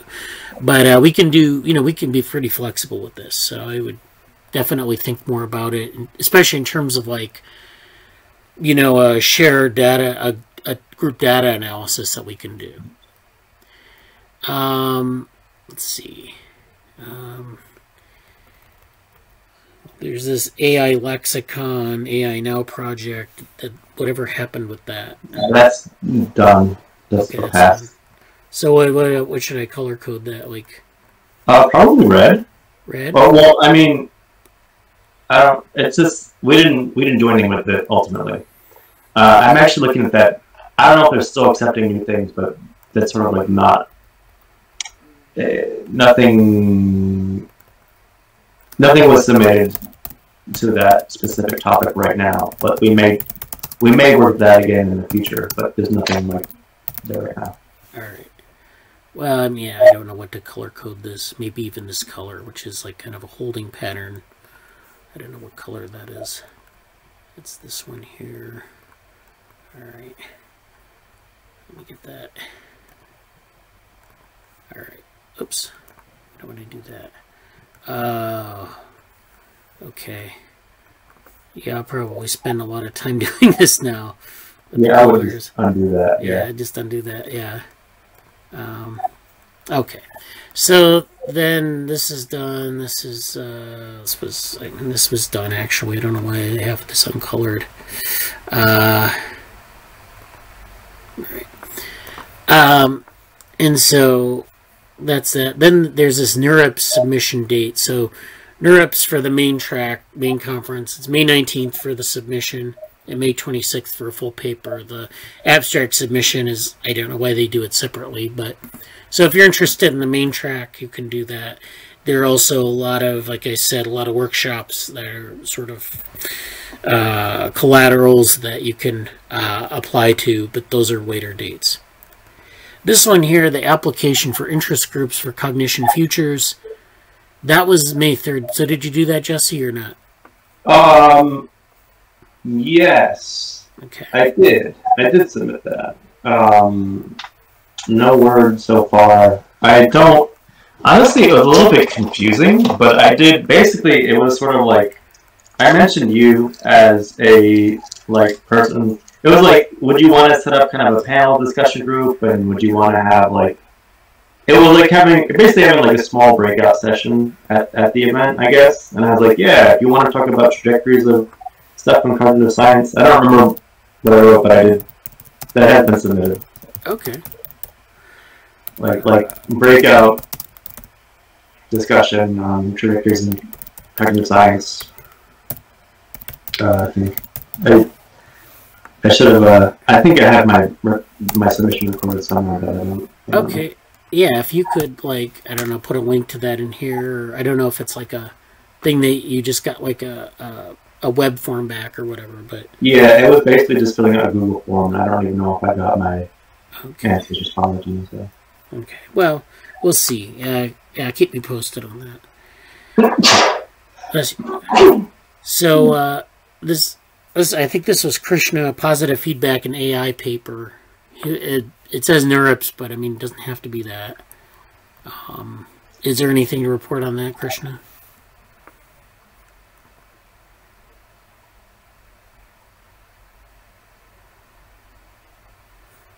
Hey, hello. Hi. Yeah. No, not on that, but the previous bias in the AI paper is completed. Which one is that? Oh, this one, 42? Yeah. So that's something that you have completed, or you submitted, or what did you do with it? Not submitted, it's completed. You Okay. should take a look. No, I suggest improvements, and Jesse, you do please have a look on that. You both are, I've given you the editor access. Did you put it in the chat or in the? I have mailed you. Oh, okay. I think I have that email. I'll dig it out and look, and then I'll put it in the list. All right. Yeah, and then I'll suggest maybe places you can submit it and go over it. So that'll be good. So then there's this Living Machines conference, which is May 30th is a deadline there. I've been checking this out. This is like follow-up from the Embodied Intelligence workshop. It was someone we met there, and they had mentioned this. What it is like you can submit like a 2,000-word abstract to one of the session chairs. They have a number of sessions. And this is the CFP link here, so go to that link if you want to know more. And then you have to submit that to one of the session chairs. It has to fit the agenda, and then I guess you get, like, maybe you then write a paper afterwards if you get invited. I'm not really sure, but we might try for that. I would put that in the, sort of in, put that in the back of your mind. If you're interested in this, the Living Machines, it's mainly like robotics and bio-inspired robotics, so not everyone here is interested in that, but definitely if you are, we can do something with this. I'm not sure what work in the lab is going to be really close to this. Definitely some of the vehicles work, but maybe some other topic that we can kind of fit towards. I mean, it depends on the workshop, or there may be about 8 workshops, and so whatever workshop that is, we'll find a place for it. There's this Dynamics Days Europe 2021, so this is dynamical systems. They're looking for abstracts for, presentations, posters, etc. That's Dynamics Days is always a pretty good conference, but it is more like, dynamical systems. So if you're interested in that, you could check that out, maybe submit an abstract. There's this, I think this is International Conference on Embodied Cognitive Science. I don't know. Oh, this was something that we put on there. That's coming up. Then there's this whole thing about the special issues. So we have the follow-up from the Embodied Intelligence workshop. There are these special issues that they're putting out, which are kind of follow-up on things that we presented at the workshop. So Jesse presented, Stefan Dvoretsky presented specifically on the vehicles work, and then I presented a sort of developmental AI approach. I'm thinking of taking the continual embodied learning paper that we talked about, that we submitted to AWIFE and got rejected. I'm thinking about taking that paper and submitting it to one of these 2 venues. And we need to, I guess, prepare an abstract by May 21st. I say I guess because I don't know about the artificial life special issue.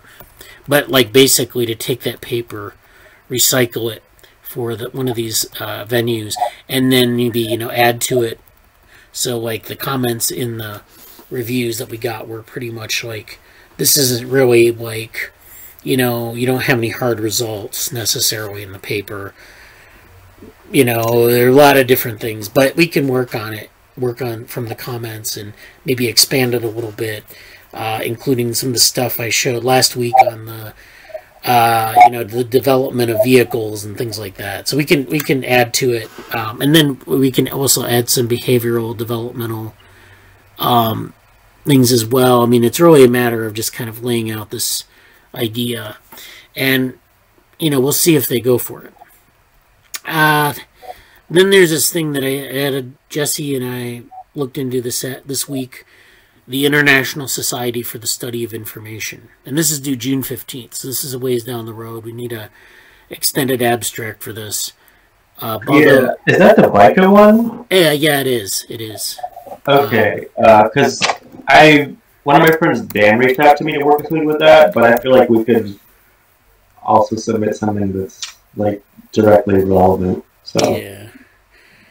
And for this, I was thinking about the Gibsonian information stuff. So there's that paper that we have that's kind of not, I mean, it didn't get accepted at CogSci, but it needs a little bit more work, but I think it's already there. So, I mean, it's already a paper, so we can just expand upon it a little bit. And, that's a potential venue for that. I think if they're interested in information, right? Like, so that's there. And then this cognitive offloading workshop, which is a meeting that's due June 1st, and maybe we can do something like developmental modeling of offloading. So, like, offloading is where you take things and you put them in the environment. So I think there's a lot. We talk about development and affordances and things like that. So we could actually, I think, do a pretty good abstract, at least on this topic. I just put something in the chat. I was asked. They kind of said, "Hey, would you want to submit something to this?" And it's due today at the workshop on agent-based modeling of human behavior. Oh yeah, that one. And if you could put that in the thing, that would be great. But I mean, it's mostly like I'll share my screen on this, I guess. Or actually, it doesn't matter. Let me let you share your screen. I'll share mine. It's still a thing. But like, okay. Ideally, I could work with Anson on this because this is like directly human behavior, diversity, group performance, conflict, trust resolution. Like this is, so. I really haven't had a lot of time to do this, but I'm going to basically blend some of the... there's just a lot that could be done with this. This is like one of the most perfect targeted workshops, but it sucks because like I've had no real means to do anything with it. Right. So I think I'm going to just put together an abstract with. Hopefully, Anson can maybe contribute to it somewhat, and it is due today, so it's a big crunch, and I don't have a lot of like, I would invite people to work on this if they want to do it, but like you need to clear ideas like in the next couple of hours, put them out there because I'm going to be recording it later today. And what time is it due, Jesse?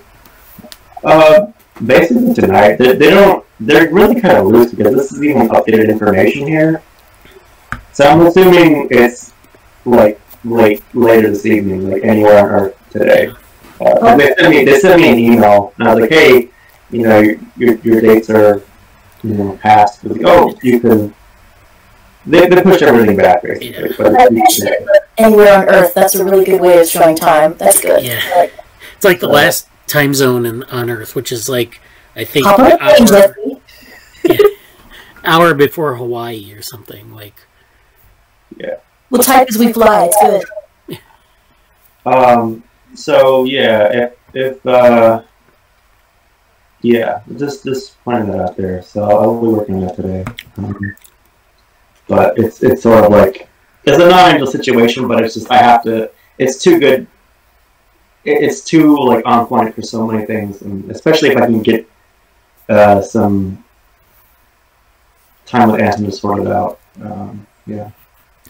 Yeah, definitely. Yeah, just, I mean, definitely put something in there. I mean, even if you don't talk to Anson, just kind of put it in and, by the deadline, and then talk to him afterwards. And that's, I mean, it's just deadlines are hard to, to coordinate around, but that's good practice to get like things. So I'll put that in the list, and I think it's actually already in the list, but I don't know. I'll put it in there though. I'll make sure it's in there. Now, the last thing I wanted to talk about, it looks like Krishna had to leave. Thank you, Krishna, for joining in. This is the link to that workshop. The last thing I wanted to talk about today is papers. So we do this every week. Our reading queue is very long here. We always have things that we get backed up. We have a lot. I don't even know where to begin with this. I'm looking around here. Put my Here's the thing. What I might suggest, like I don't know if you have anything pulled up, but because we can kind of maybe even talk about this after the meeting somewhat, like go through the Discord on critical period stuff. Because I'm going to pull some things from there and kind of set up a list for Anusha to do that. We talked about this a little bit earlier today, and even before Anusha joined. Yeah. It's like we're moving forward on some of that. She's going to focus on critical periods and like some annotated bibliography, literature review, and structuring some of that stuff. And we did record a little bit of the discussion about this also. But like that's going to definitely be. I don't have anything to really show about that here. Right. But that's definitely like maybe some other time after the meeting we could. I don't know if like go to the Discord, but like maybe have a group chat on Slack or something where we go into critical periods discussion, or even just make a channel in Slack about it. I don't know. Yeah, we could also create channels in the Discord and start going like from some of the stuff we have in there, because that's a horribly underused resource, and I think it's a good one because like we already have things there. Yeah, I don't know. I mean, like that's. So I guess, let's see, I want to start with, well, I wanted to talk about this real quick. So this is something that we found, I think, this week, was Rashab mentioned. Yeah. There's this reinforcement learning competition, and it's about embodied AI, and so... yeah, thank you for doing this. This is something that, it's called Transform 2021, and I don't know who wants to do that. I know that Rashab probably wants to do something like this. Maybe Jesse's interested. And it's basically about development and reinforcement learning. So it's definitely what we're interested in. I don't know what, I think there are benchmarks that you have to meet, but these are things that I want to, I think we didn't really talk about it too much. I might bring it up again in the Slack here, to get kind of like get it off the ground and going. I don't really know what we need to talk more about, like maybe how to approach this. I don't really know too much about it, but just to put the awareness out there. So, what is this one? This is an interesting paper that I found this week. This is Eric Cole, who's doing some stuff at Tufts, and then Thomas Varley, who's at Indiana University, Bloomington, sort of in their informatics, cog-sci area. Yes, another shout out to Anson and me. I think I said this to you before, right, Bradley? But like, Princeton Vision, we met. I've had distinct memories of like, not arguments, but like heated discussions about Eric Cole's work on the staircases in Princeton with him and Anson and other people who were like disagreeing with his work. So it was like really cool stuff. Yeah.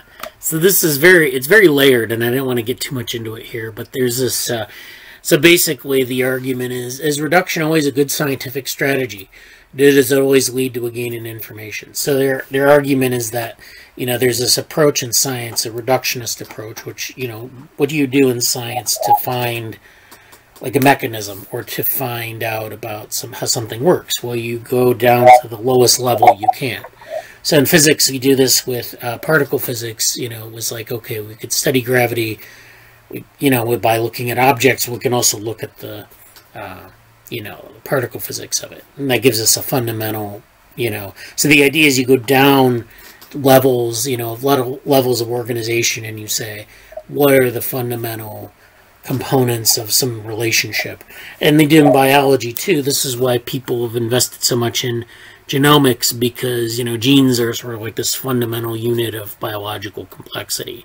But of course that means that you have to explain how things emerge, or how things at the macro level work. And so sometimes those things are incompatible. And so the argument they're making here is that the very existence of the special sciences above and beyond physics seem to hint no. So in other words, in biology or in psychology or in social science, you can't necessarily use a reductionist approach and get a coherent answer. Previous research has shown that dimension reduction, macro scales, can increase the dependency between elements of a system, a phenomenon called causal emergence. And so that means, I guess, that dimension reduction basically creates this sort of relationship. I don't really know much more. I don't want to say too much more about it because I don't really understand without reading the paper what they're talking about. However, this has been shown only for specific measures like effective information or integrated information. So integrated information is an approach to, I think they use it for consciousness and other things. I think we talked about it before. So there's this idea, okay, I know what this is. This is where if you do dimensionality reduction at the macro scale, so if you go from like 100 variables to 3 variables, that means that you can find this sort of causal emergence. You can find causal relationships, but that's only the case for specific things. And integrated information in particular is very fraught with controversy. So what they're doing here is they're providing an umbrella mathematical framework for emergence based on information conversion. So what they're saying here is that there's this macro scale. So they show evidence that a macro scale can have more of a certain type of information than its underlying microscale. So if you go from like the individual level to the societal level, or from genes to phenotype, there's more information in the macro scale than in the micro scale. And this is kind of runs counter to this idea of reductionism, where we assume that there's a lot more information in the micro scale. This is because macro scale can convert information from one type to another. In such cases, reduction to a microscale means the loss of this type of information. We demonstrate this by using the well-understood mutual information measure applied to Boolean networks. So mutual information is where you look at like different variables, and they either share information between each other, like basically like covariance, or they have this independent behavior, independent sources of information. And so you can look at this in networks very well. By using partial information decomposition, the mutual information can be decomposed into redundant, unique, and synergistic information atoms. And then they give some more information about this. So this can occur even when there's no difference in the total mutual information between a macro scale and its underlying microscale, proving information conversion. So this is a very dense paper, and I would definitely recommend you read through it for more. But that's basically what it goes through, and they introduce a lot of different. This is their Boolean network, and they're looking at different sources of information and all of that. So this paper is okay. So this one is actually another paper. This is by J.A. Scott Kelso. He does a lot of stuff with dynamical systems and cognition. And one of his foci for years has been this coordination theory, which is like coordinating movement between people and motor control or societies. And so he's written a number of books on this, and I think we've talked about this like a long time ago in some of these meetings. But this paper is unifying large and small scale theories of coordination. So this is the abstract reads: coordination is a ubiquitous feature in all living things.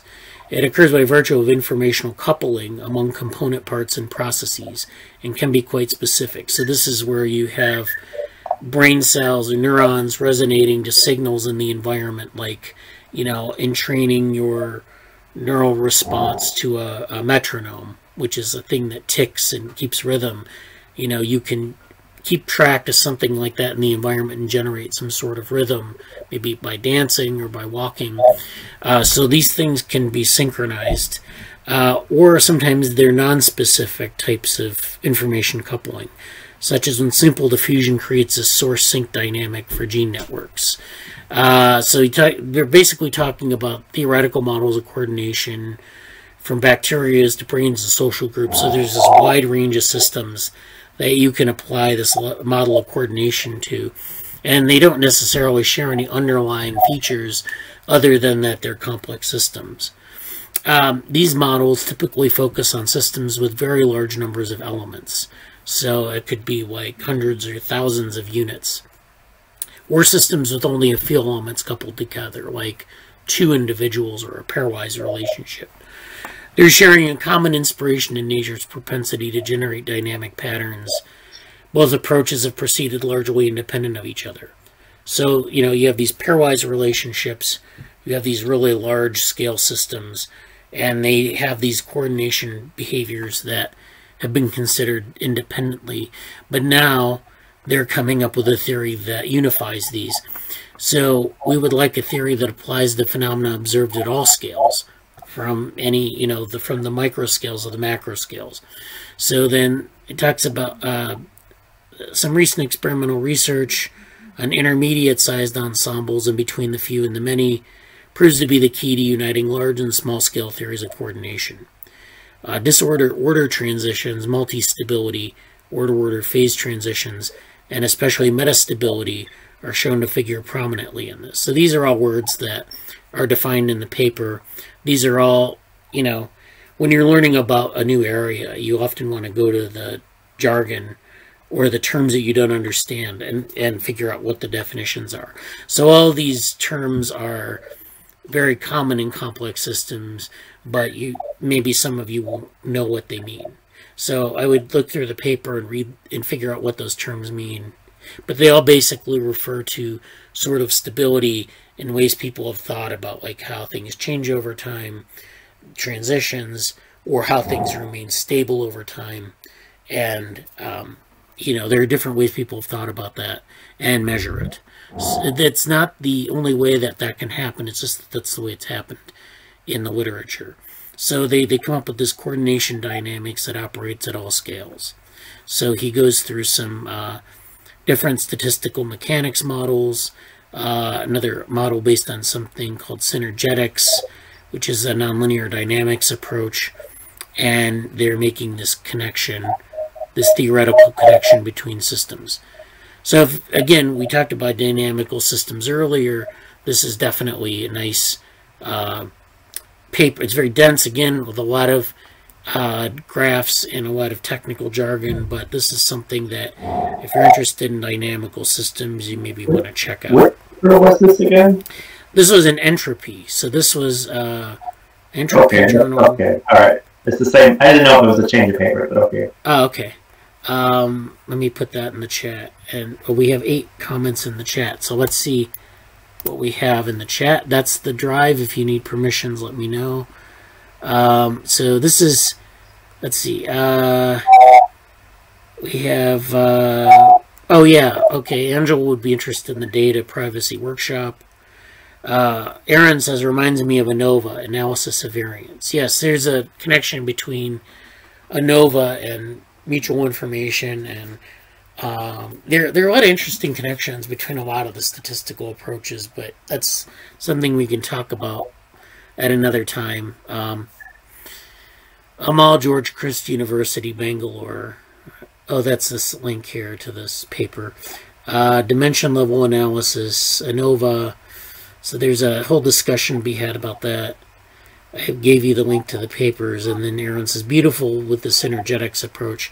Yeah, I definitely recommend Kelso's work on these different systems, on Synergetics in particular, because it's a lot, it's interesting to see how things are coordinated in complex systems and how that process works. Yeah. So one more, I think I'll do one more paper here. Let's see. Actually, why don't we go into this one here? This is the one that Erin brought up. This is We're Not Ready for AI. And so I made a PDF of this, so it doesn't, I don't have the full article here, but basically the argument is that it's an interview, and what does it mean to you and AI in general for this award? And she says there are a lot of areas where AI still wasn't making a difference but could be. We use machine translation or recommender systems all the time, but nobody thinks of these as fancy technology. Nobody asks about them. So they're things that are critical to our lives, and we don't really question how they work. And as a result, we can be, they can have effects that we don't really think about too much. Then, let's see, back when technology moved from steam power to electricity, the first attempts to bring electricity to industry weren't very successful because people just tried to replicate steam engines. I think something similar is going on now with AI.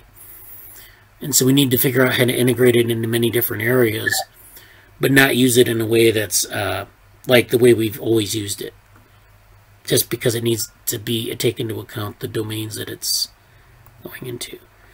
So in 2014, this person was diagnosed with breast cancer, and it's kind of changed her thinking in different ways. Also thinking about hospitals and how they use data, personal data. And that's something that we would talk about in this data workathon. I think that's a good topic. Personal data and how maybe it's used in certain contexts, and how it might not be used, or there are a lot of issues around that I think would be interesting to talk about. And definitely in terms of like how AI can be used in specialized domains, maybe some of the techniques we need to think about that would be, improve the use of AI in these domains. We think of domain expertise, but we don't think about like, maybe what is it about these domains that we can, we think of domain expertise as like being personal expertise and leave it at that, but there's a lot there that maybe, we can explore. I'm not really sure where I'm going with that. Just something to throw out there. Yeah, I think there's a conversation to be had, and this makes me think a lot about what Krishna presented earlier, but also I really want to go into Sarah Brown's work, because I feel like she really had a lot of things developed. And obviously there's like Tina Jabru and the Google Ethics Exodus team, or whatever we want to call them now, people who work there. But like, I think there's like something to kind of maybe look at in some of our projects are like, how do we get and I really feel like I feel like some conversations I've had with Erin about this topic come out here, but like how do we get a better integration of like the data stuff and the people doing the work? And what I specifically mean in this context is like a lot of times, and I've seen this in my own workplace, but you have these sort of technical experts, right? You have these people that are like recently Salesforce came in, and like a bunch of the Salesforce guys came in and they installed their platform, and now we all use it and whatever else. Like, okay, great, but like it's far removed from. You kind of have these technical guys come in, install their system, and go out. And I feel like it's a really good. That's how a lot of data stuff works right now. And I feel like there's room to be. There's a space to like better integrate that process, rather than just having these like really far removed technical components. It's kind of like the old throwback to. It's almost like an implementation of the old two cultures, like the J.P. Snow like you have the technology or the STEM and then historians and humanities. Like it's kind of like that, but even like these specific, you know, you have these bigger industries or these bigger workplaces that have that gap. Like, oh well, the technical team, you know, reaches out, and even in like, you know, seeing the go through the Google certificate and talking about how they try to, you know, blend and bring stakeholders is like, okay, but I feel like I digress, but I feel like there's something to be. I think that could be an interesting area of like sort of applied research for some of these things. Yeah, I think so. I think that's a good point. Did Erin or Anusha have anything to say about that, or any of the papers? I was really interested in how that last one sort of tied in with the systems evolution, like the way we use our tools as a society over, you know, hundreds of thousands of years. That's really interesting to me, like what path we choose and how. So I know there is definitely an ethical component, and I think she's saying that, but I sort of see it in the broader view of, in the context of the decisions we make and how that sort of, the patterns that move forward. And it's very much like an existential, what do you choose? I really like seeing that. And I think if we choose to use it ethically, that's great, but just the systems approach is really interesting to me. Yeah. We talked about this a couple weeks ago with respect to path dependence and innovation. That, you know, there's this idea of path dependence where you make a decision, you make a series of decisions, and then you're locked into that. Like, you don't necessarily make a couple of decisions and then, you know, go off in some other part of the decision tree. If you think about it that way, you're kind of locked in by what you make, the decisions you make. So they accumulate, and you end up in a place. Sometimes it's a good place, sometimes it's a bad place. But it's definitely, you know, we don't really think about it that way too much. I mean, people do. It's an academic topic, but like in everyday life, we don't think about that. Yeah, and like also just the things that develop alongside our choices, because we chose, you know, a steam engine. What other tools did we develop alongside that? And then, you know, were we over dependent on coal because of this? How did it shape the evolution of everything? Just, it's fascinating. Yeah, we'll have to talk more about that in subsequent meetings. Yeah, great. Anusha, did you have anything to add? No, I don't have anything. All right. Well, I'm glad to hear that you're talking with Jesse about the Cognition Futures stuff, and I hope that there's something that you know, comes out of that, and we'll keep on those interactions. Definitely, if we're doing things outside the meeting, that's fine, and you know, we want to report on those things in the meeting. But if we just want to do things like offline too, that's great. That's where a lot of stuff can happen. I think in the next week or so we'll have some things, and Anusha can present on like some of the papers that she's going to be looking at. So I think we'll have things to like present next week. That's good. Well, thank you for sticking out for the whole meeting. I mean, you know, I know it's a little bit long, but I think we have good conversations in these meetings. So, and if we have anything we want to do, please use the Slack or the Discord as well for the critical period stuff. That's a good place to go, and that's, I think, a place. And in fact, I learned this week that Discord now has these like audio channels and audio events that you can use. So that's something that if people want to chat about something, I don't really know how that works, but we might use that as well. And so that's another possibility for collaboration, especially asynchronously.